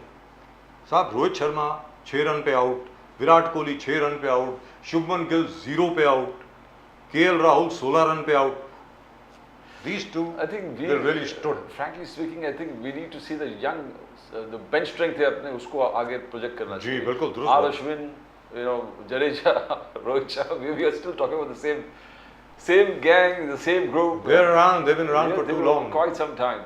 It's ji, time, दुरुस्त बात. and the young blood. But as really- long as they keep performing, Pradeep ji, No. the fact remains, had it not been for Jadeja or for Ashwin today, we would have ended up at a score much, much below 200. But I think there's a huge talent out there waiting, the younger talent, and they're really classic players. We are still banking on our old guards for all these kind of. That's right. So are you suggesting now R. Ashwin and Jadeja should announce their retirement I think from Test I cricket think as well? 50% of this entire team has to take rest now. That's right. That's right. I don't disagree, by the way. I don't disagree with you at all. But anyway, great performance from both R. Ashwin and Ravindra Jadeja. Very, very frankly speaking, really and truly wonderful. India gone beyond 300. They were not expected to go even beyond 150, 160. So, great performance. Great day. Well, that's just about it. As far as tonight's show is concerned, आज के show में सिर्फ इतना ही. प्रदीप जी और मेरी तरफ से आप सब लोगों को नमस्कार. जय हिंद, जय महाराष्ट्र, जय भवानी, जय शिवाजी, वंदे मातरम. Vande Mataram. आप चैनल को सब्सक्राइब जरूर करें, वो घंटी भी बज गई है, चैनल को सब्सक्राइब करें, कमेंट जरूर भेजें साहब, कमेंट जरूर भेजें. We really would love to know what you think, specially with regard to Lalbaug का राजा, बिकॉज वो मुझे मालूम है मुंबई के लोगों के दिलों की धड़कन है लाल बाग का राजा साहब. मुंबई का असली राजा लाल बाग का राजा है.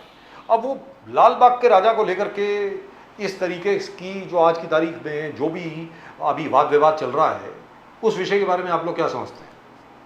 ये जरूर लिखें. I really would love to know what you think. I really agree with you. This ugly extravagance display of our industrialists, the way they are going around, it just takes me to the French Revolution. That's right. If you don't have bread, eat cakes. If they don't have bread, let them eat cake. Let them eat cakes. दुरुस्त And this kind of attitude दिख रहा है on screen दिख रहा है. कहने का मतलब ये हुआ, जिस दिन राहुल जी बात कर रहे हैं A1 A2 A1 A2, लोग सिर्फ सुन रहे हैं अभी. सर मैं और ये बार इनको देख के लोग तंग आ जाएंगे, and then there could be upheaval because this revolution spikes from these kind of things. Pradeep ji, आपको याद है 98-99 में हम लोग साथ में थे, हम लोगों ने साथ में शुरू किया लाल बाग के राजा का सीधा प्रसारण. ठीक है, वो आगे तक चला, फिर सहारा तक चला, फिर उसके बाद लेमन में भी हम लोगों ने दिखाया, उसके बाद मेट्रो में भी दिखाया. मैं आपसे कह रहा हूँ, मैंने आज तक कभी नहीं देखा कि कोई भी उद्योगपति इस प्रकार लाल बाग के राजा को मोनोपोलाइज कर दे. नंबर 1. नंबर 2, लाल बाग के राजा का जब विसर्जन होता है तो वहां पर कोई अलाउड नहीं होता है. पहली बार हमने देखा कि लाल बाग के राजा को पानी में जाते हुए लोगों ने शूट किया और साथ में आदरणीय सम्मानीय अनंत अंबानी साहब खड़े हैं. ना, is that correct? I don't know. I mean, I have never seen it before. I am shocked, very frankly speaking. It's shocking for me, and I've been around for a long time. In any event, let's hear what the people think. लोग क्या समझते हैं इसके बारे में, आप लोग जरूर देखें. I'm sure Pradeep ji agrees with me here, by the way. I call this extravagant, ugly display, of wealth or whatever you call it, of his status. It's not required. जहाँ नहीं से जरूरत है, क्या जरूरत है आप? मैं उम्मीद सिर्फ ये कर सकता हूं कि गणपति हम सब लोगों को माफ करें. That's it. ओम श्री गणेशाय नमः. Well, that's just about it in tonight's show. We'll of course be back with you tomorrow. तब तक के लिए जय हिंद.